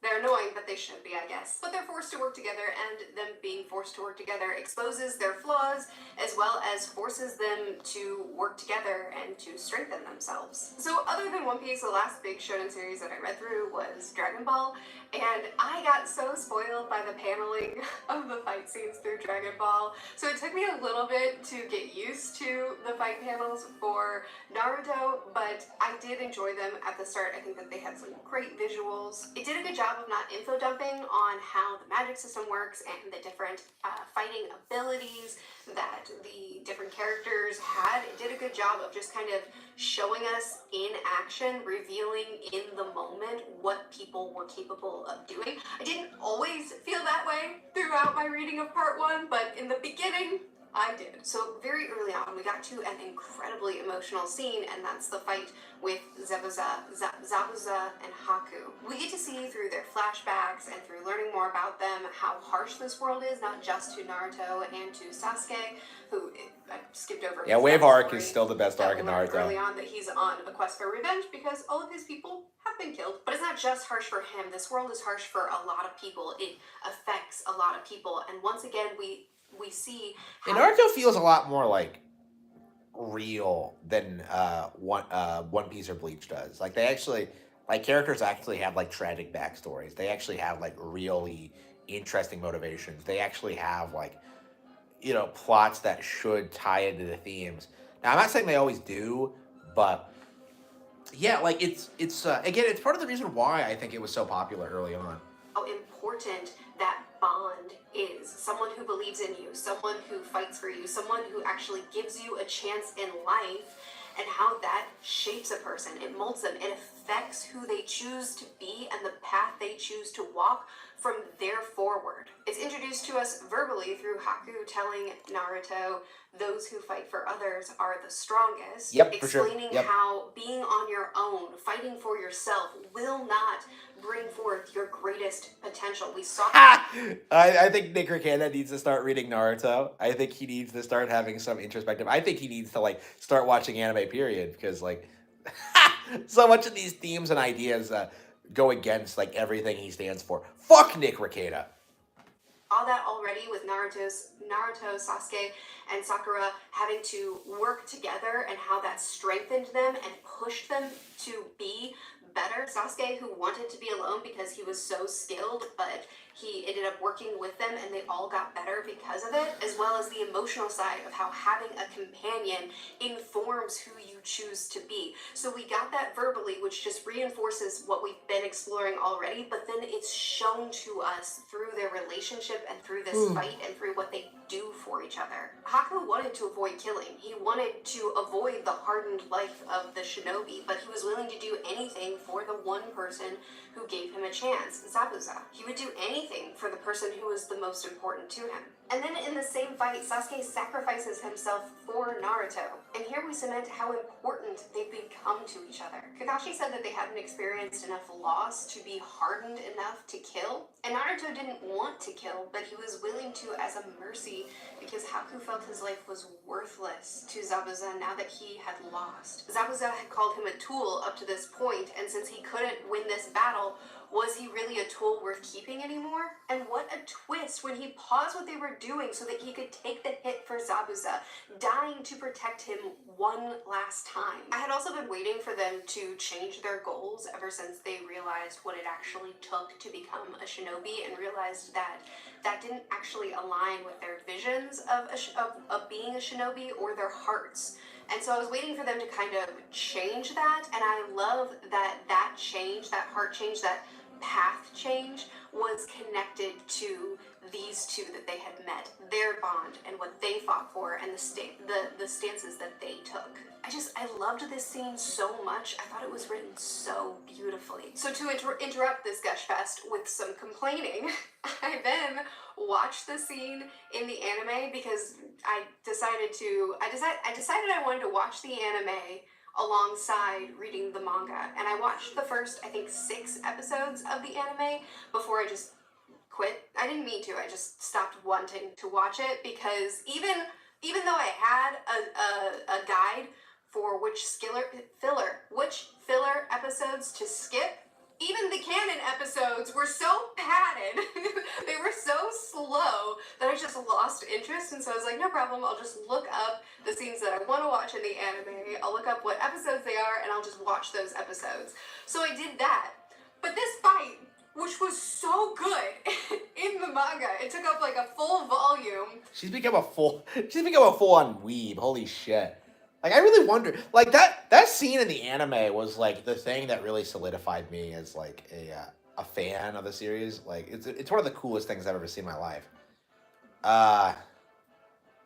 And as it comes out of nowhere, and I just really love that. Like, so much of my work is influenced by that, like, Naruto versus Haku. Like, after, like, Sasuke dies, like,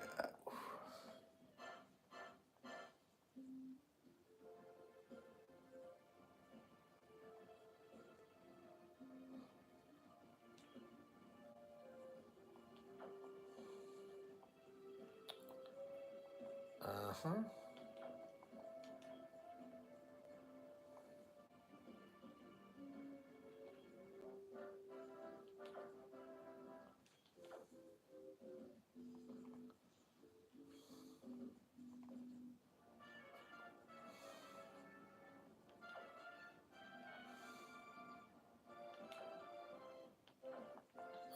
Shoot.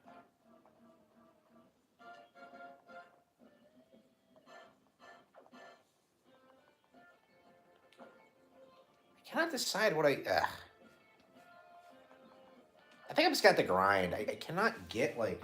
And it was brilliant. In the anime, it took like 5 or 6 episodes, and it was so drawn out. And I thought that the way that their skills were displayed and the way it moved, it just felt really nicely paced. In the anime, there was so much pausing of action to give exposition or like drawing out things for no good reason.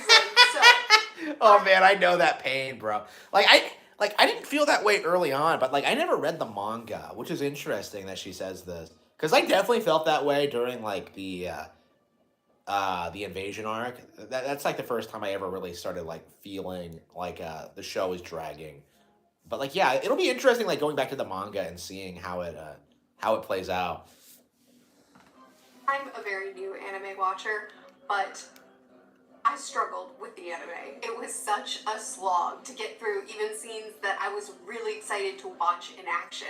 Anyway, back to the gush. This was a beautiful fight. I loved seeing Naruto and Sasuke working together and really relying on each other and trusting each other. I loved seeing Zabuza and Haku's backstory and how Haku viewed himself as a tool, was called a tool, viewed himself as a tool, acted as a tool, but it was him stepping in as a defense for Zabuza, and Naruto thinking that Zabuza didn't care about him, only for us to realize that Haku was everything to him. The dying words, "You were always by my side. At the very least, I can be by your side in the end," was so tragic and beautiful. And I just loved that their story wasn't just a really good side story of some villains that we fought, but it actually shifted and changed the path that Naruto and Sasuke chose to go on from there moving forward. It also showed off how tenacious Naruto is, that he will just keep throwing himself at that brick wall until it breaks. He Know will that feel, not bro. quit trying. I'm so articulate today. He refuses to stop pushing himself no matter what. Anyway, that's something that the series, or at least part 1 of the series, does really well, is that it establishes themes that Naruto, Sasuke, and every now and then I guess Sakura can be involved too, but mostly Naruto and Sasuke Wow, even she's calling out Sakura's lack of development. Holy shit. are going through, their personal stories, their personal journeys, and It's it weird how much creates these. it's weird how much overlap there is with Harry Potter with this series. How like you have the same like kind of character dynamics and like the same setup, like very similar overarching like themes and idea. Like it's weird how much overlap there is. But then you like compare Sakura and Hermione, and you have like two completely different people, in spite of the fact that they allegedly have the same character traits. Like Hermione's so much better than Sakura, right? She's like essential to everything. She's always on top of things. She's an amazing. She has like a crazy amount of like great development, like wonderful moments. Like people will say like she's a lot of people will say that she's their favorite character, right? And I can't say I mean, I have a hate boner for Hermione because of she's J.K. Rowling's self-insert character, but like yeah, there's no denying the character is amazing, right? Like I personally dislike her for personal reasons, but like that's just me. Objectively the character is great. But then you look at Sakura, and like every single time someone gets in this series, they're just like, yeah, Naruto and Sasuke are interesting, but Sakura, like, ugh, like nobody likes her. Nobody. Really, really well fleshed out side characters, these really impactful characters that are in the story for a short time, but their story, while unique to them, ties into the themes that our main characters are going through so well. If you haven't been able to tell yet, I am skipping over parts that don't interest me as much, like for instance the bell challenge that they had to do, where it was like, I have 2 bells. The bell. thing is keto. Like, what are you talking about? Like, that is peak anime. What are you talking about? Oh man, the bell test is that's peak Naruto. The two people that get the bells, actually, no, you lose because it was supposed to be all three of you. Here's some lunch. Okay, you disobeyed me. Good job, you win. Like, I didn't care about any of that. I also didn't really care about the paper exams so much. I liked that The paper exam was also keto. Like, what are you talking about? they made it impossible so that they were forced to use their ninja abilities to get the correct answers. I think that in concept it was cool, but in execution, I didn't find it very interesting, and I don't have a lot to say. The murder forest, however, was quite cool, so we'll talk about that a little bit. I love the illusions in this series and the complications they add to things. Like Sasuke knowing that this was a false Naruto, so he decked him, and then the real one showed up at the last minute. Then the very next scene is a false Naruto again, but this time he could tell because Naruto wouldn't remember the password, so he attacks him again, and Naruto showed up at the last minute. Cheesy? Yes. Having Naruto repeatedly, not just in this scene, but in many, many more, having him repeatedly show up at the very last moment to help and finish things off, it got very repetitive. But you know what? It also was kind of fun.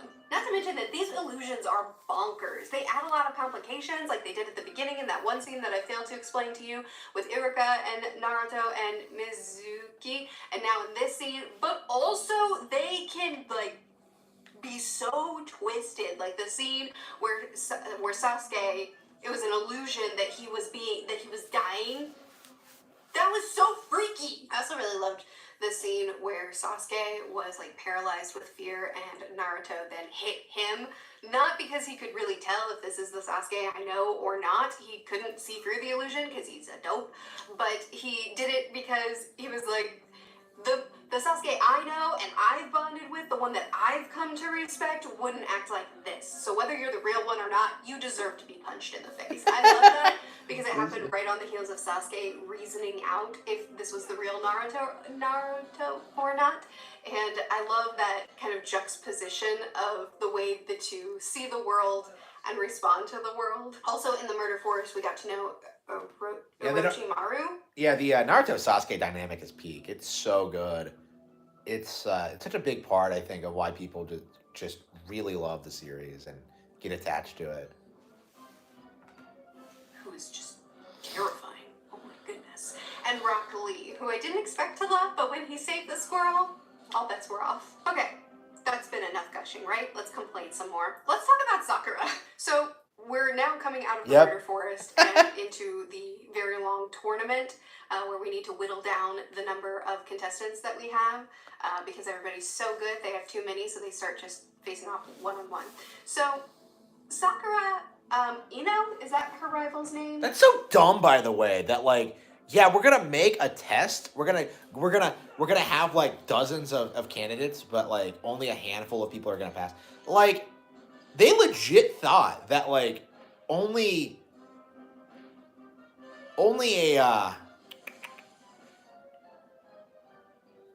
about like less than single digits, right? They thought it was going to be a single digit like number of candidates in the end, and like they have like something like what was it, like 27? No, 30. Like they thought that was way too many. Like, are you serious? And you're not even like. You're like 2/3 of the way through the test, and you have like the preliminary round. Like, I don't understand why they did it this way. Like, why didn't they just conclude the exam then?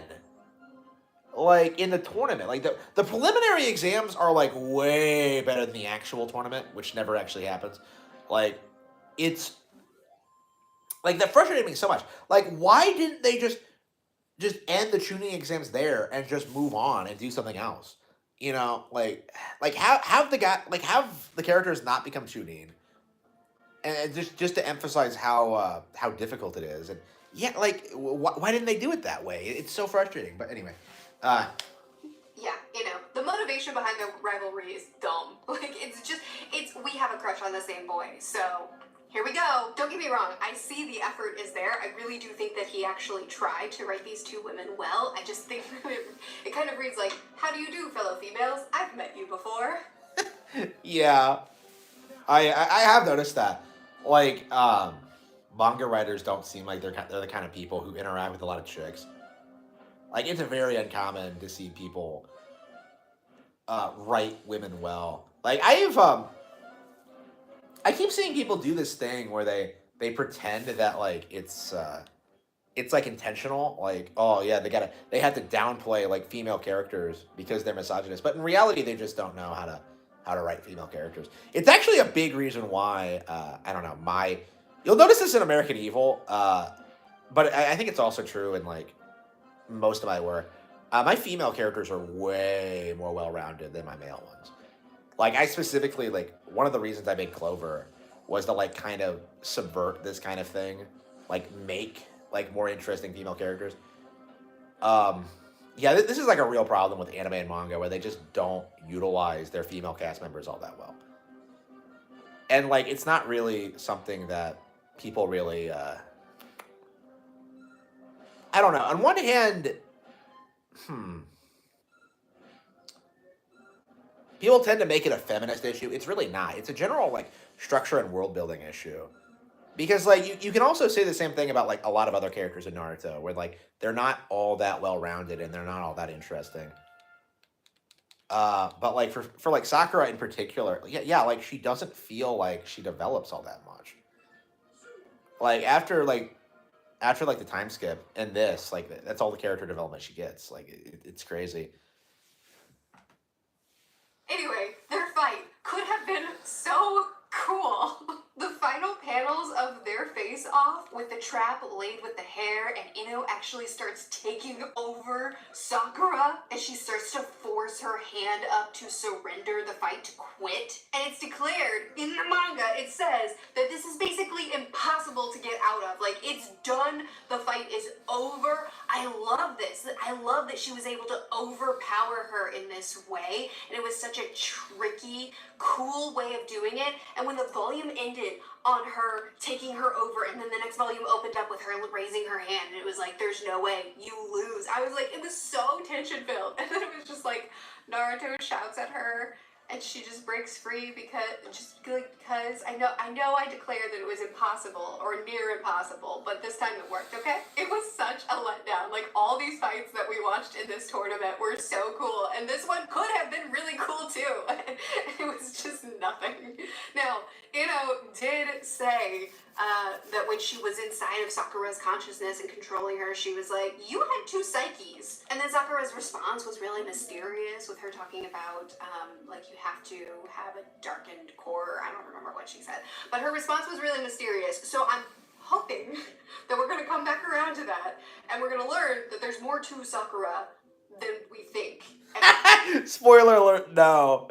I agree though. That would have been more interesting if like Sakura actually did have a split personality.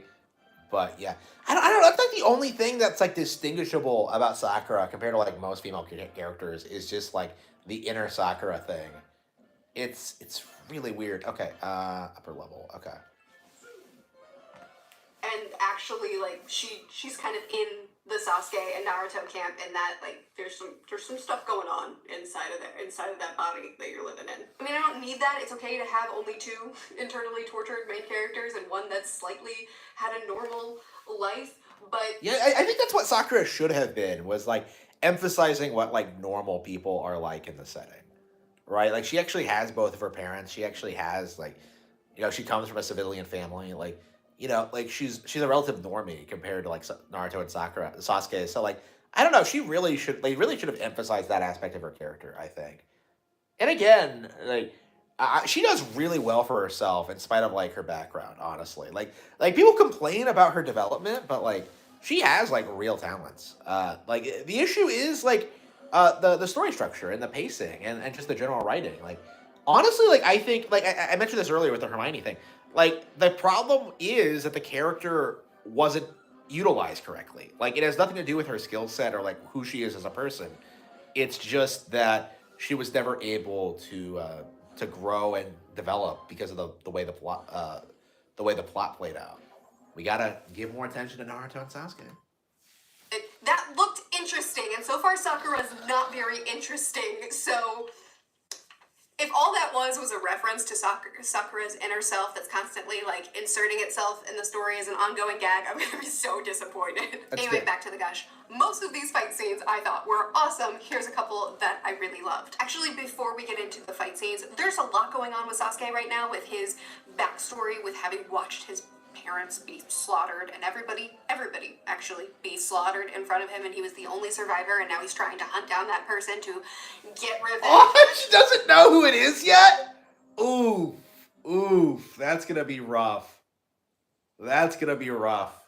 Ooh. Enough, but now he's been bitten and I think maybe also licked by Orochimaru. And now he's cursed, and there's so much going on with that, with how it's affecting him, with him using too much chakra, making that curse then spread and take over him, and then he turns like demented. There's the fact that the curse is affecting him in a way that is going to make him seek out Orochimaru and like look for training from him. He said this line, "That's right, I'm an avenger. On the path I walk, I have to do whatever it takes to gain power, even if it means selling my flesh to the devil." What? I mean, with the whole revenge thing and his kind of moody, broody vibe, I kind of knew that there was a possibility that he was going to go darker than he already kind of started as, but that line, I was like, oh, we're going full bad arc. You're not gonna. She knows. She knows. Long, are you? I mean, it was just a guess, but that line seemed like a signifier of, hey, watch him fall. Anyway, when he's under the influence of this curse, like I said, he goes dark, smiling as he breaks someone's arms and reveling in picking his opponents off. Sakura was able to knock him out of it with True Love's hug or whatever. But like, how many times is this gonna work?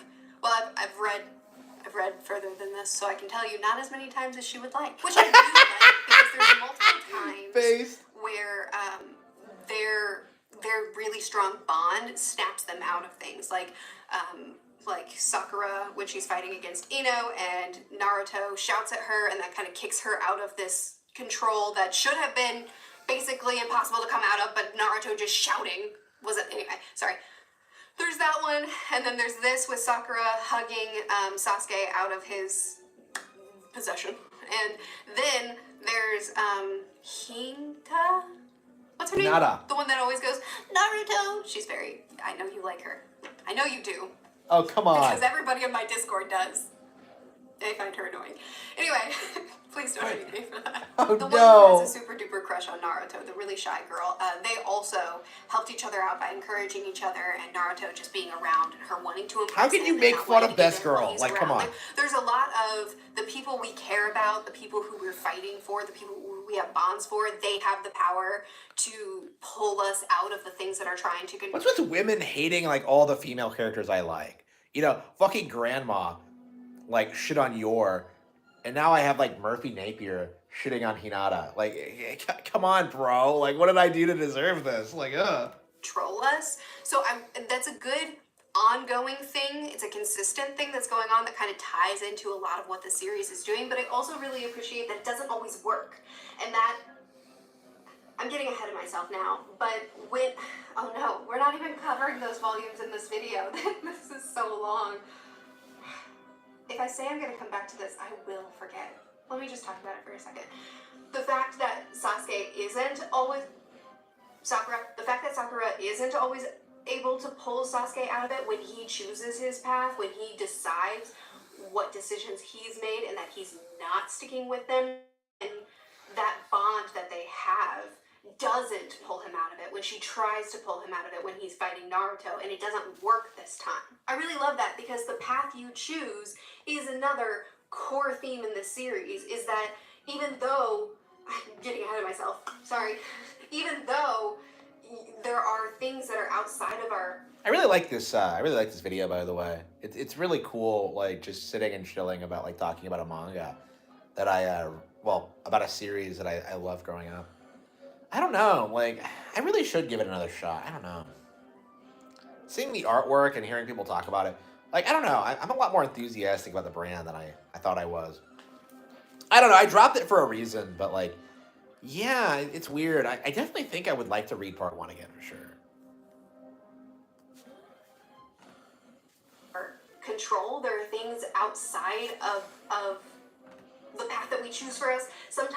Sometimes destiny is thrown on us, but we still get to choose our path. We can be overcome by that destiny, and it may, the curses that have been put on us may start to control us, but we can also push back against that, and we can kind of force that curse to work toward the path that we're choosing if we're willing to fight hard enough. And I just really love that that relationships and bond and the power of love, the power of people who believe in us and people who show us that love and that respect, that those things also form us. Those things also affect how we move forward in life. And because of that theme, we repeatedly see characters who are in these impossible situations, and just that bond with others can pull them out of it. Now, personally, I find those scenes very cheesy each time.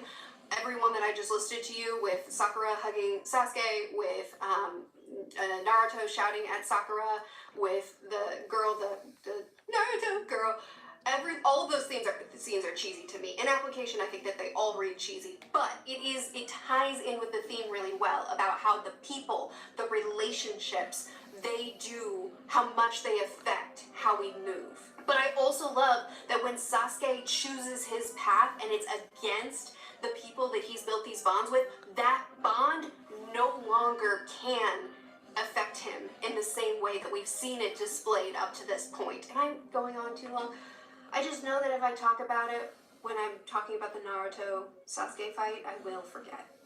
So I'm just talking about it here. Sorry. It's a long video, I know. But anyway, I love the scene where Naruto creates all the doppelgangers and pretends that he's run out of chi, but they were just a distraction as he impersonated the team so that the others could sneak up behind.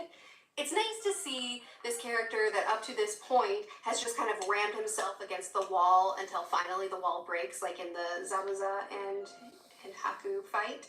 But now we're actually seeing him grow and improve as a fighter. Now he's using strategy. Now he's using cunning and trickery to be able to utilize these same tricks. He has one bag of tricks, but he can use them more effectively because he's starting to use his brain a little bit more. So it's nice to see that slow evolution in him.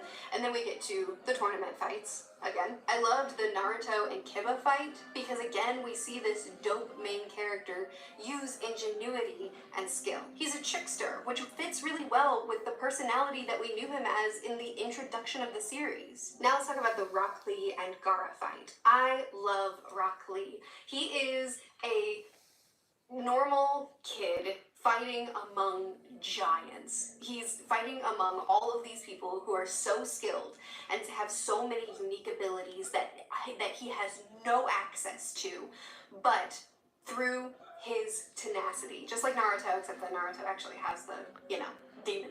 But Rock Lee doesn't have any of that. All he has is his unwillingness to quit and his devotion to his goal, to his dream, to the path he's chosen, and to Guy, the one who believed in him. So again, so much of the themes are tucked into this side character as well. The fact that Guy believing in him meant so much to him. The fact that he can choose his own path and fight for it, even if the curse that's on him, which to him, the curse is not having a curse. The curse for him is that he doesn't have one of these specialties, that he just has to fight. He just has to work and force life to allow him to walk down this path. I mean, his taijutsu is so good that Sasuke mimicked his moves. This fight was incredible to watch. From the scene where he dropped the weights and we realize how fast he truly is, to the fact that he was actually able to gain hits on Gaara, which was impossible. That was impossible. But he did. He is the embodiment of overcoming all odds through hard work.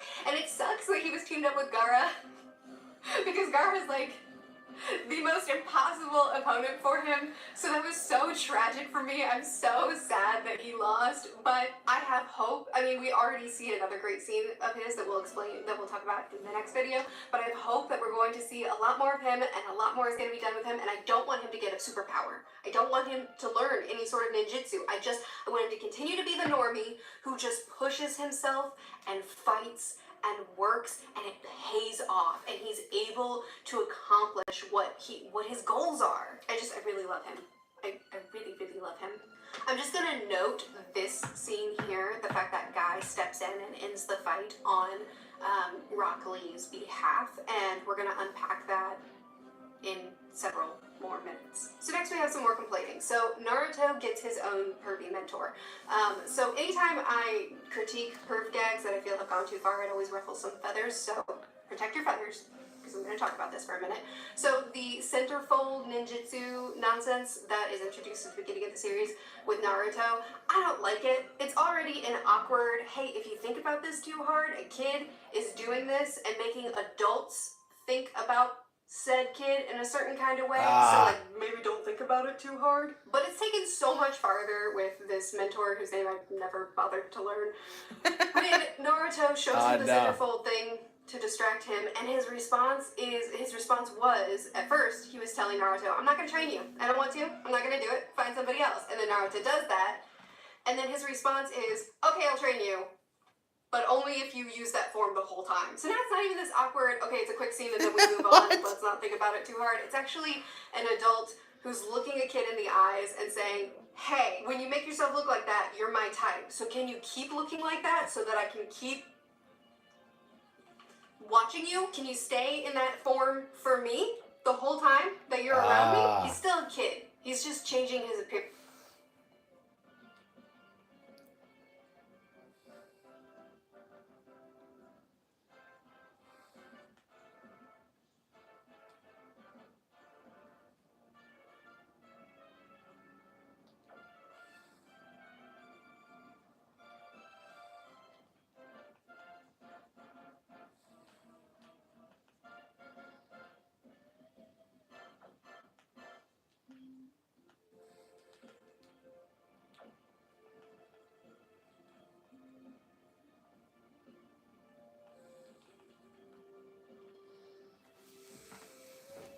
For a second, and I feel like the bar is so low to just say, please keep kids out of your pervy gags, at least. And I know that this was written in a different time, but it's still open for analysis, just like the rest of the series is.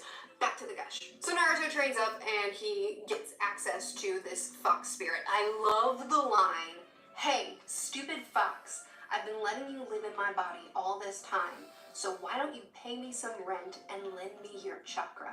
Oh, that was such a cool line. That was such a cool line by this derpy kid. I loved it so much. I also love the whole sequence of just like, chuck the kid off the cliff, child talks to inner spirit living inside of him, poof, and giant frog appears. Like, this whole sequence is so funny to me. And it's also another display of how hard Naruto works, how much he trains and pushes himself and will not give up to be able to gain the next power up. So I like that because he's born with this incredibly crazy powerful spirit living inside of him that he has access to, and that gives him a leg up.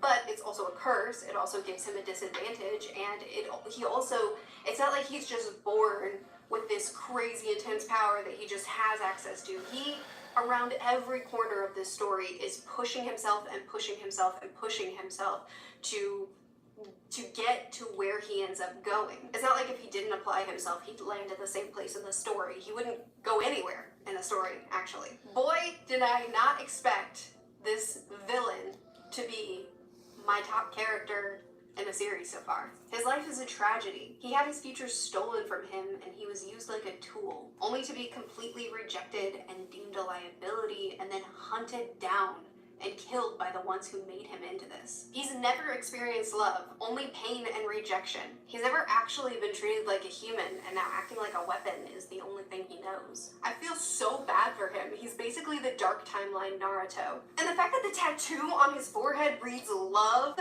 and love is the one thing that has always been denied of him, is so sad. And two, once I saw this backstory, it recontextualized everything with with Guy, who protected Rock Lee. Whereas Naruto, who was always rejected, always denied love, a curse was thrust on him against his will, and now everybody hates him and stays away from him because of it. We also have Gaara, who has the same story, but Naruto was shown love by someone who could have hated him, choosing to love him.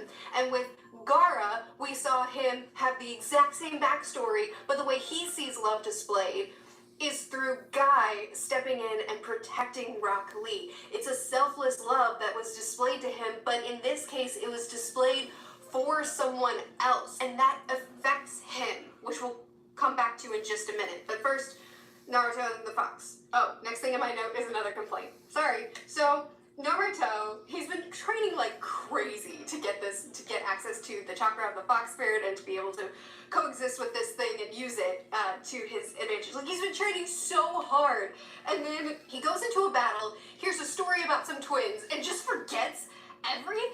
He actually has the line, "That's right, the fox chakra. Demi, what have you been doing all this time? What have you been learning about and fighting for? What?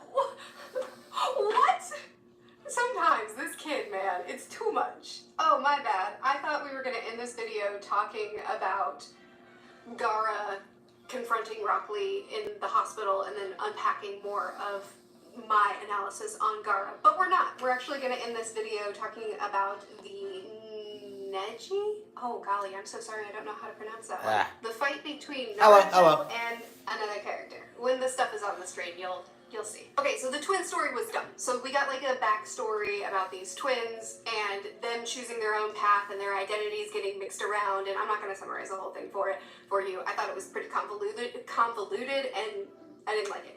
But I am going to talk to you about the fight. I like the I don't know. It's such a cop out. Like, my problem with the Hyuga thing is that it just kind of ends after this. Like, it's never really brought up again. It's never important. It's never treated like with the dignity it deserves, right? It's just a thing that happened. It's I just don't like that at all. Let's see here. Dark Saber Cat.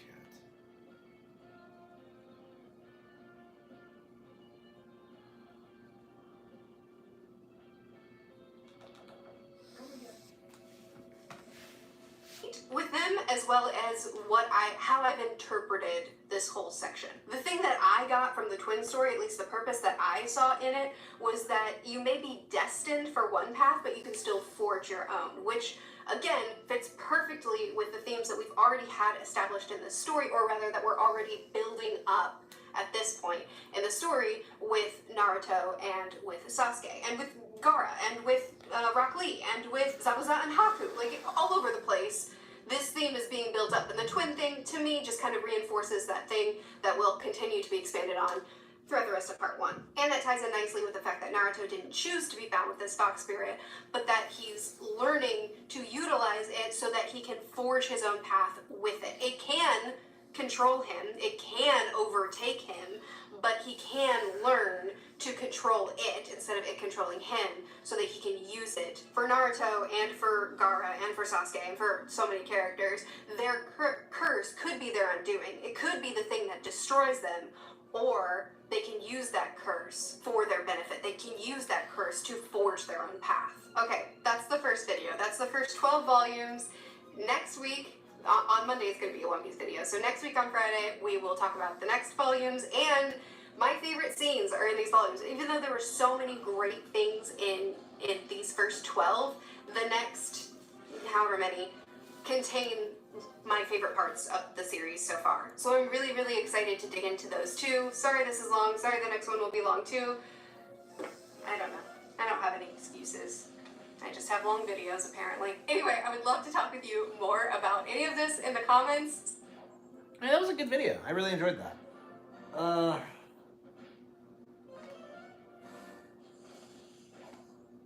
Let's see. Is there anything else I want to see? Yeah, I probably should just end the stream, but I don't know. I'm so like busy grinding and Dragon Quest monsters. I probably should just call it quits, but yeah, there's not really much else I want to talk about, honestly. It's like, again, it's been a problem with LeeLive where I'm just kind of like, yeah, I'm just grinding and Dragon Quest monsters. That's all I want to do right now because I'm just kind of chilling. I mean, I guess that's the point, but I don't know. Like, honestly, the entire point of LeeLive was that I was supposed to be doing a podcast, and now here I am not even really doing that. Like, I'm just kind of just, whatever. I'll just do whatever. Whew. Yeah, I probably should just end the stream. Yeah, I'll probably just come back tomorrow, play some more Dragon Quest.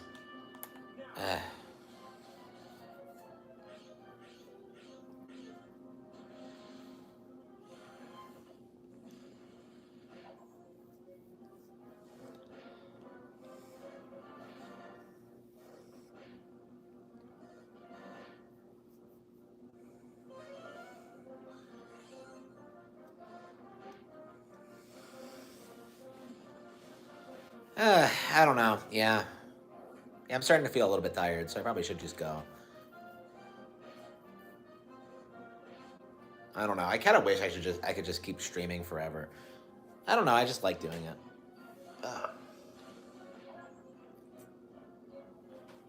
I know these days it feels like I'm uncomfortable when I'm not on camera.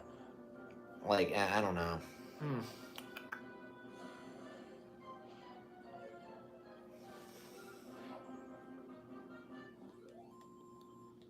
Okay.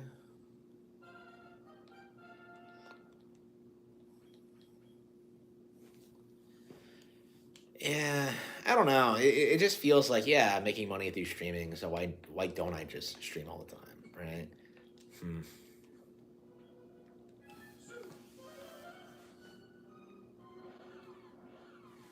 Oh, salmon run. Oh man, don't remind me that that's something I desperately want to get back into doing. I played a little bit of salmon run earlier today. It was so much fun. Like salmon runs are amazing. I really got to get back into it. Like Splatoon 3. Like yeah, it's crazy to think yeah, 20 days until Side Order comes out. Crazy. It feels like I haven't put that much time to Splatoon 3 at all, but yeah, I really have to like sit down one of these days and just do like a a marathon just salmon run. Cuz like I keep doing this thing where I keep like switching between that and the main game, like Turf War and like ranked. Like it feels like I don't play enough salmon run. Like I hate the fact that I haven't like maxed out my character my ranking in that yet. Because it shouldn't be that hard to do, but I've never done it. I don't know. In general, I wish that Splatoon would like have like a I don't know. It feels like it takes forever to like max out your rank in anything, and I suppose that's a big reason why the game is so endlessly replayable. But like for me personally, it's just like okay, well, why don't why isn't there like better pacing? Like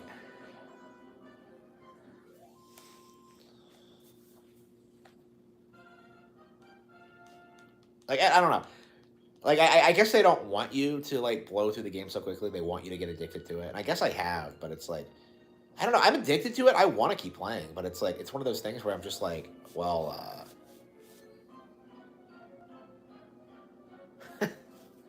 like when am I gonna have the time to play it? Like whenever I do play it, I play for like an hour and then just kind of go into like whatever single player game I need to get through. Right? I've put a ton of time into Splatoon 3, but it's not nearly as much as I would want. Like it really should be one of my most played Switch games, and I still haven't gotten to that point. I really would like to see Splatoon be like top 5, and I don't think it is. Let me see here. I think Splatoon 2 is like top 10, but let's see. Longest first. Yeah, it's top 5 actually. Okay. Yeah, it's get this N64 Online, Super Nintendo Online, Breath of the Wild, Crunchyroll, and Splatoon 2. Really? Yeah, and after that, Hollow Knight, Tears of the Kingdom, Dragon Ball Fighter Z, and Disgaea 5. And then Octopath Traveler. And then Ultimate. And then Dragon Quest 11. And then Three Houses. Yeah, I have a lot of stuff I could still do in like Three Houses in particular. So yeah, that's probably going to jump up a lot.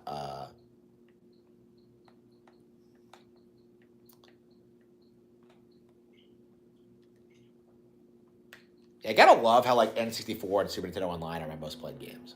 I mean, it's not like a surprise considering how much time I put into like Harvest Moon alone, but like yeah. But yeah, I've put a ton of time into those games. I mean, it just goes to show you just how well they've held up over the years. Like, it's not just nostalgia. Like, I still legit enjoy those games. I'm taking a break from them now, actually. Like, there's not a whole lot of. Well, I mean, not really. Like Super Nintendo, there's not really anything I want to play. But like, yeah, like N64. Like, yeah, I'm playing GoldenEye. I'm playing like Harvest Moon 64. Like, I still have not beaten it. I'm pretty close. but like I still haven't gotten around to it. My cow got stuck on like a plant, and I don't know how to deal with it. Like it's really obnoxious, and I keep getting. I'm concerned that it's gonna die. I don't know. I don't understand how that works. Like, how does a cow get stuck on a plant? It's the stupidest thing I've ever seen in my life. And if it like starts snowing, like if the weather is bad, it's gonna get caught out and like get sick and die. It's just, and I'm gonna get blamed for it. It's just one of those things where I'm just like, really, we're doing this? Like, I don't know. Like, in general, the cow thing. Like, I've had this like this is the first time I've ever had cows in Harvest Moon because like every single time I just avoid them because I'm so concerned that they're like I don't know. I'm so paranoid about them dying. I never bothered with them until this time.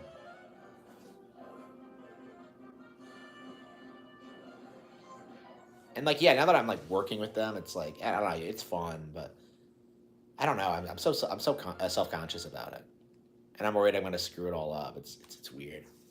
Like in general, Harvest Moon 64 is weird because you're not gonna have like an optimized run in your first playthrough, or even your first several playthroughs. Like it's gonna take like several hundred hours to get like a golden ending or whatever. Like it takes like a long time to get through that game, and you don't really see a lot of people acknowledge that. Yeah, I'm curious if I can beat the boss. I've been grinding for hours. Yeah, I think I'm gonna like heal and then go give it a shot. Yeah, I think I'm gonna give the boss one more shot and then end the stream. Whew. Yeah, I've been streaming a lot today. I don't know. Like, should I do the Black Cat show tomorrow? Because I keep talking about like all this other stuff I want to do, and then I don't actually do it. Like every single time. Like I wanted to watch Digimon, didn't do it. I watched like one episode of SWAT Cats today, and it was great. But that was like while I was still like incapable of doing anything else. Uh, yeah, I really need to just set some time aside and just kind of chill. Like I was legit thinking that like I might as well just do live reactions to Digimon, so like I can stream and like do stuff. Yeah, maybe I'll do that tomorrow. Like on LeeLive is just like get the headphones in, get the computer, and just like watch it on Prime Video. Like watch a couple of episodes and just enjoy it. Uh, I think that might be fun. Yeah, maybe we'll do that tomorrow.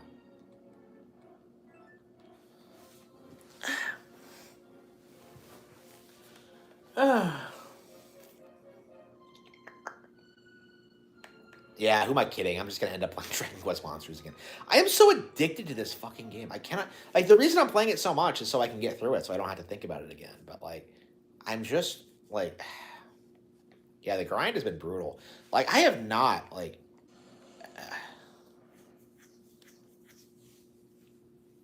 I don't think I've done a good job like building my team or something because it feels like I struggle way too much, and that I grind way too often. I don't know.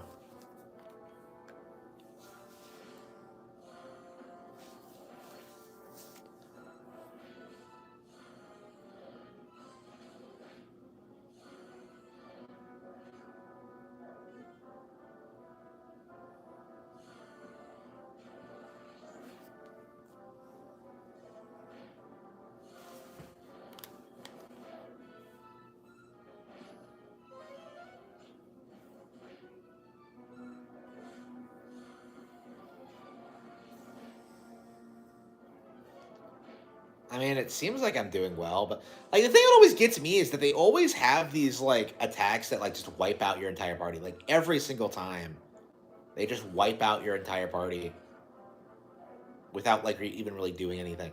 Like all you can do is just like get stronger and just tank it.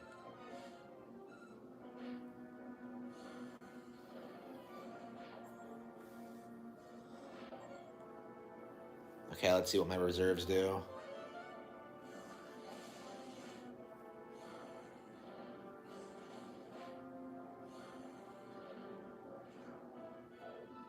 Yeah, I think I'm just gonna have to grind the reserves some more, and I should be good.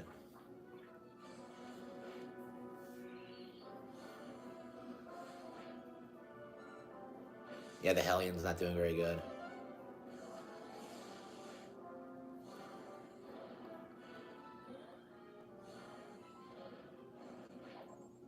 Ah, damn. Oh, no, that was the Hellion. Okay, that was...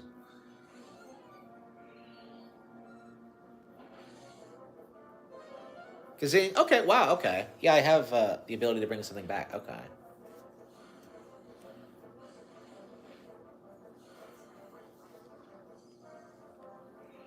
Okay.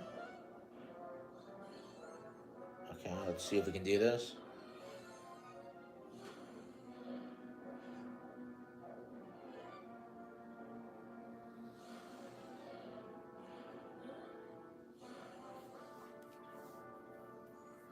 Oh, nice. Okay. Oh, wow, okay. Yeah, that jellyfish is awesome. It's able to, like, refill all of my health. Okay, wow. I think I looked out there. I think it's like a random effect, but yeah, that really worked. Okay, wow. Yeah, maybe if I, like, attach it to my good team. Yeah, this is, that thing is not that high level, and it's doing really well. Okay. Yeah, maybe I should just switch. Ah, darn it. Okay. No, it's still out there. Maybe. Come on.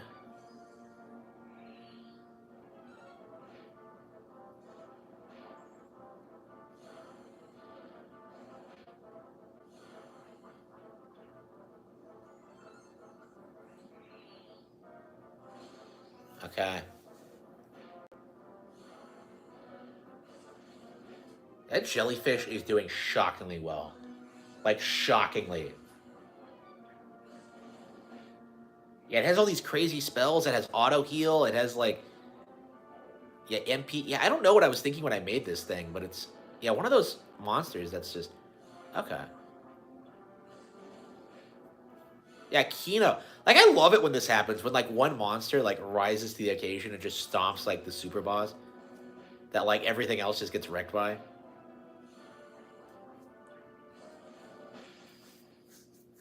Wow. I actually won? Fucking jellyfish carried me through all of it. That was crazy. It just kept healing itself over and over. Wow, that was Kino. That keeps happening to me. I have one monster that just carries me through the entire thing. Wow, that was Kino. I love it when that happens. Okay. Yeah, we beat the boss. Okay.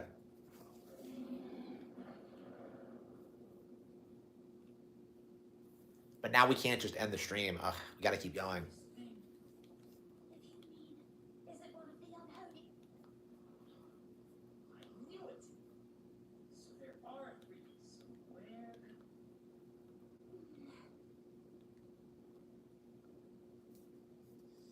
Yeah, I don't know how much longer it's gonna be. Like probably another 5 or 10 hours. I yeah, I would like to get through the game. Oh, that looks exactly like fucking fucking Rhea. I don't like that at all. My Edelgard fanboyism is triggered. Okay. Yeah, we're making progress in Dragon Quest Monsters. We're getting through the game. Hopefully, Jellyfish will be able to carry us through. I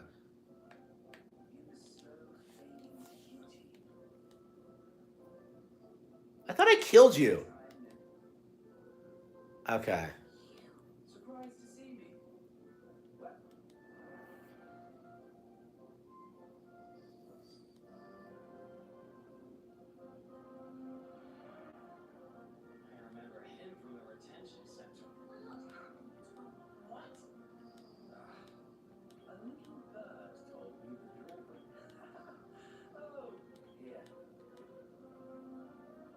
I can't believe I still haven't like teamed up with the hero yet.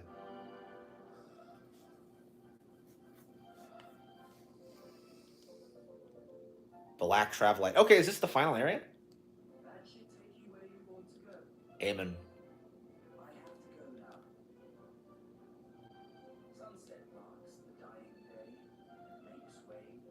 Yeah. Okay. Whatever. Okay.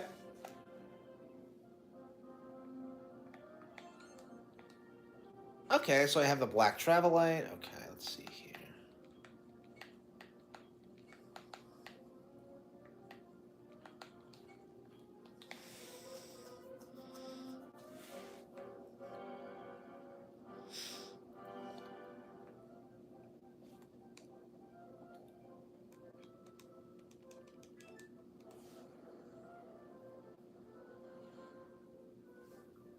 Yeah, I'm almost done with the game, man. Yeah, I'm gonna be sad when I finish this. I know I was bitching about this, but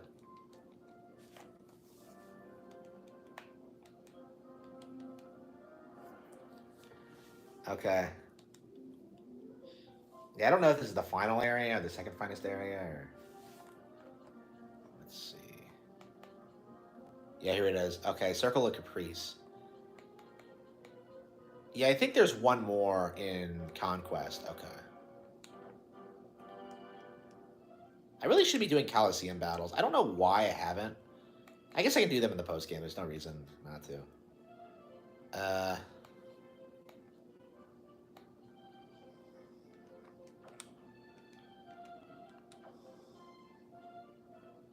yeah, so by the looks of it, there's one more area after this. Okay, so probably 2 more to go. Like, how long is it going to take? Like, 5 hours for both? Yeah, so I'm probably like 5 hours away from the ending. Okay. I mean, with jellyfish, yeah, I'm definitely 100% keeping jellyfish. Yeah, it's at level 32 and it's outperforming things in its 50s. Yeah, I am 100% keeping that thing. Yeah, everything else can just get fucked. Uh,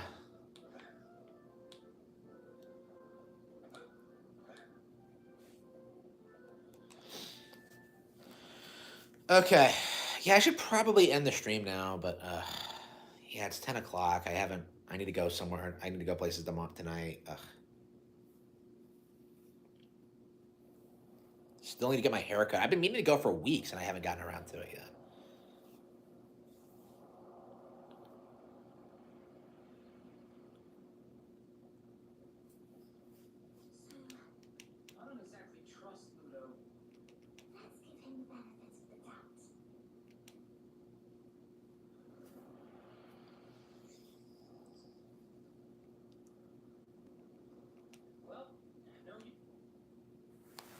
All right, well.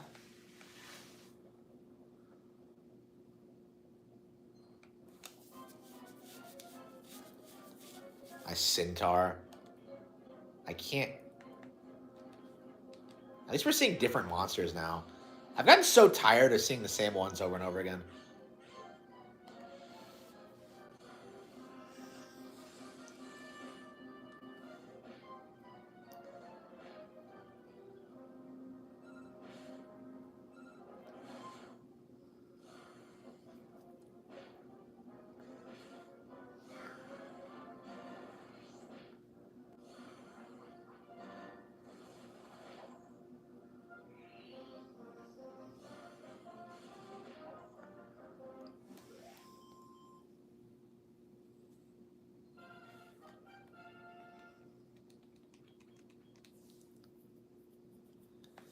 Okay. Oh, what is this? Oh, it's a bone dragon? Awesome. I want it. I desperately want it.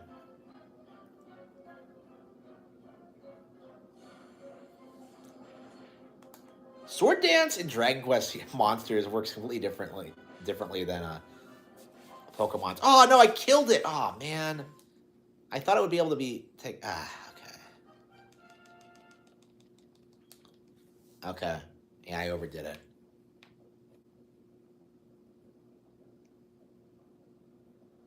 Ah, well, they're everywhere, so it shouldn't be too hard to get one.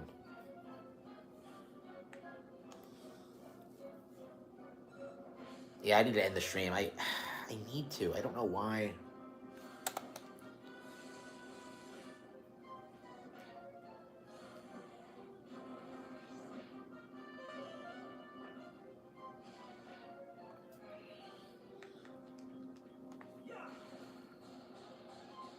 Okay, 23%. Damn it. Okay, let's try that again.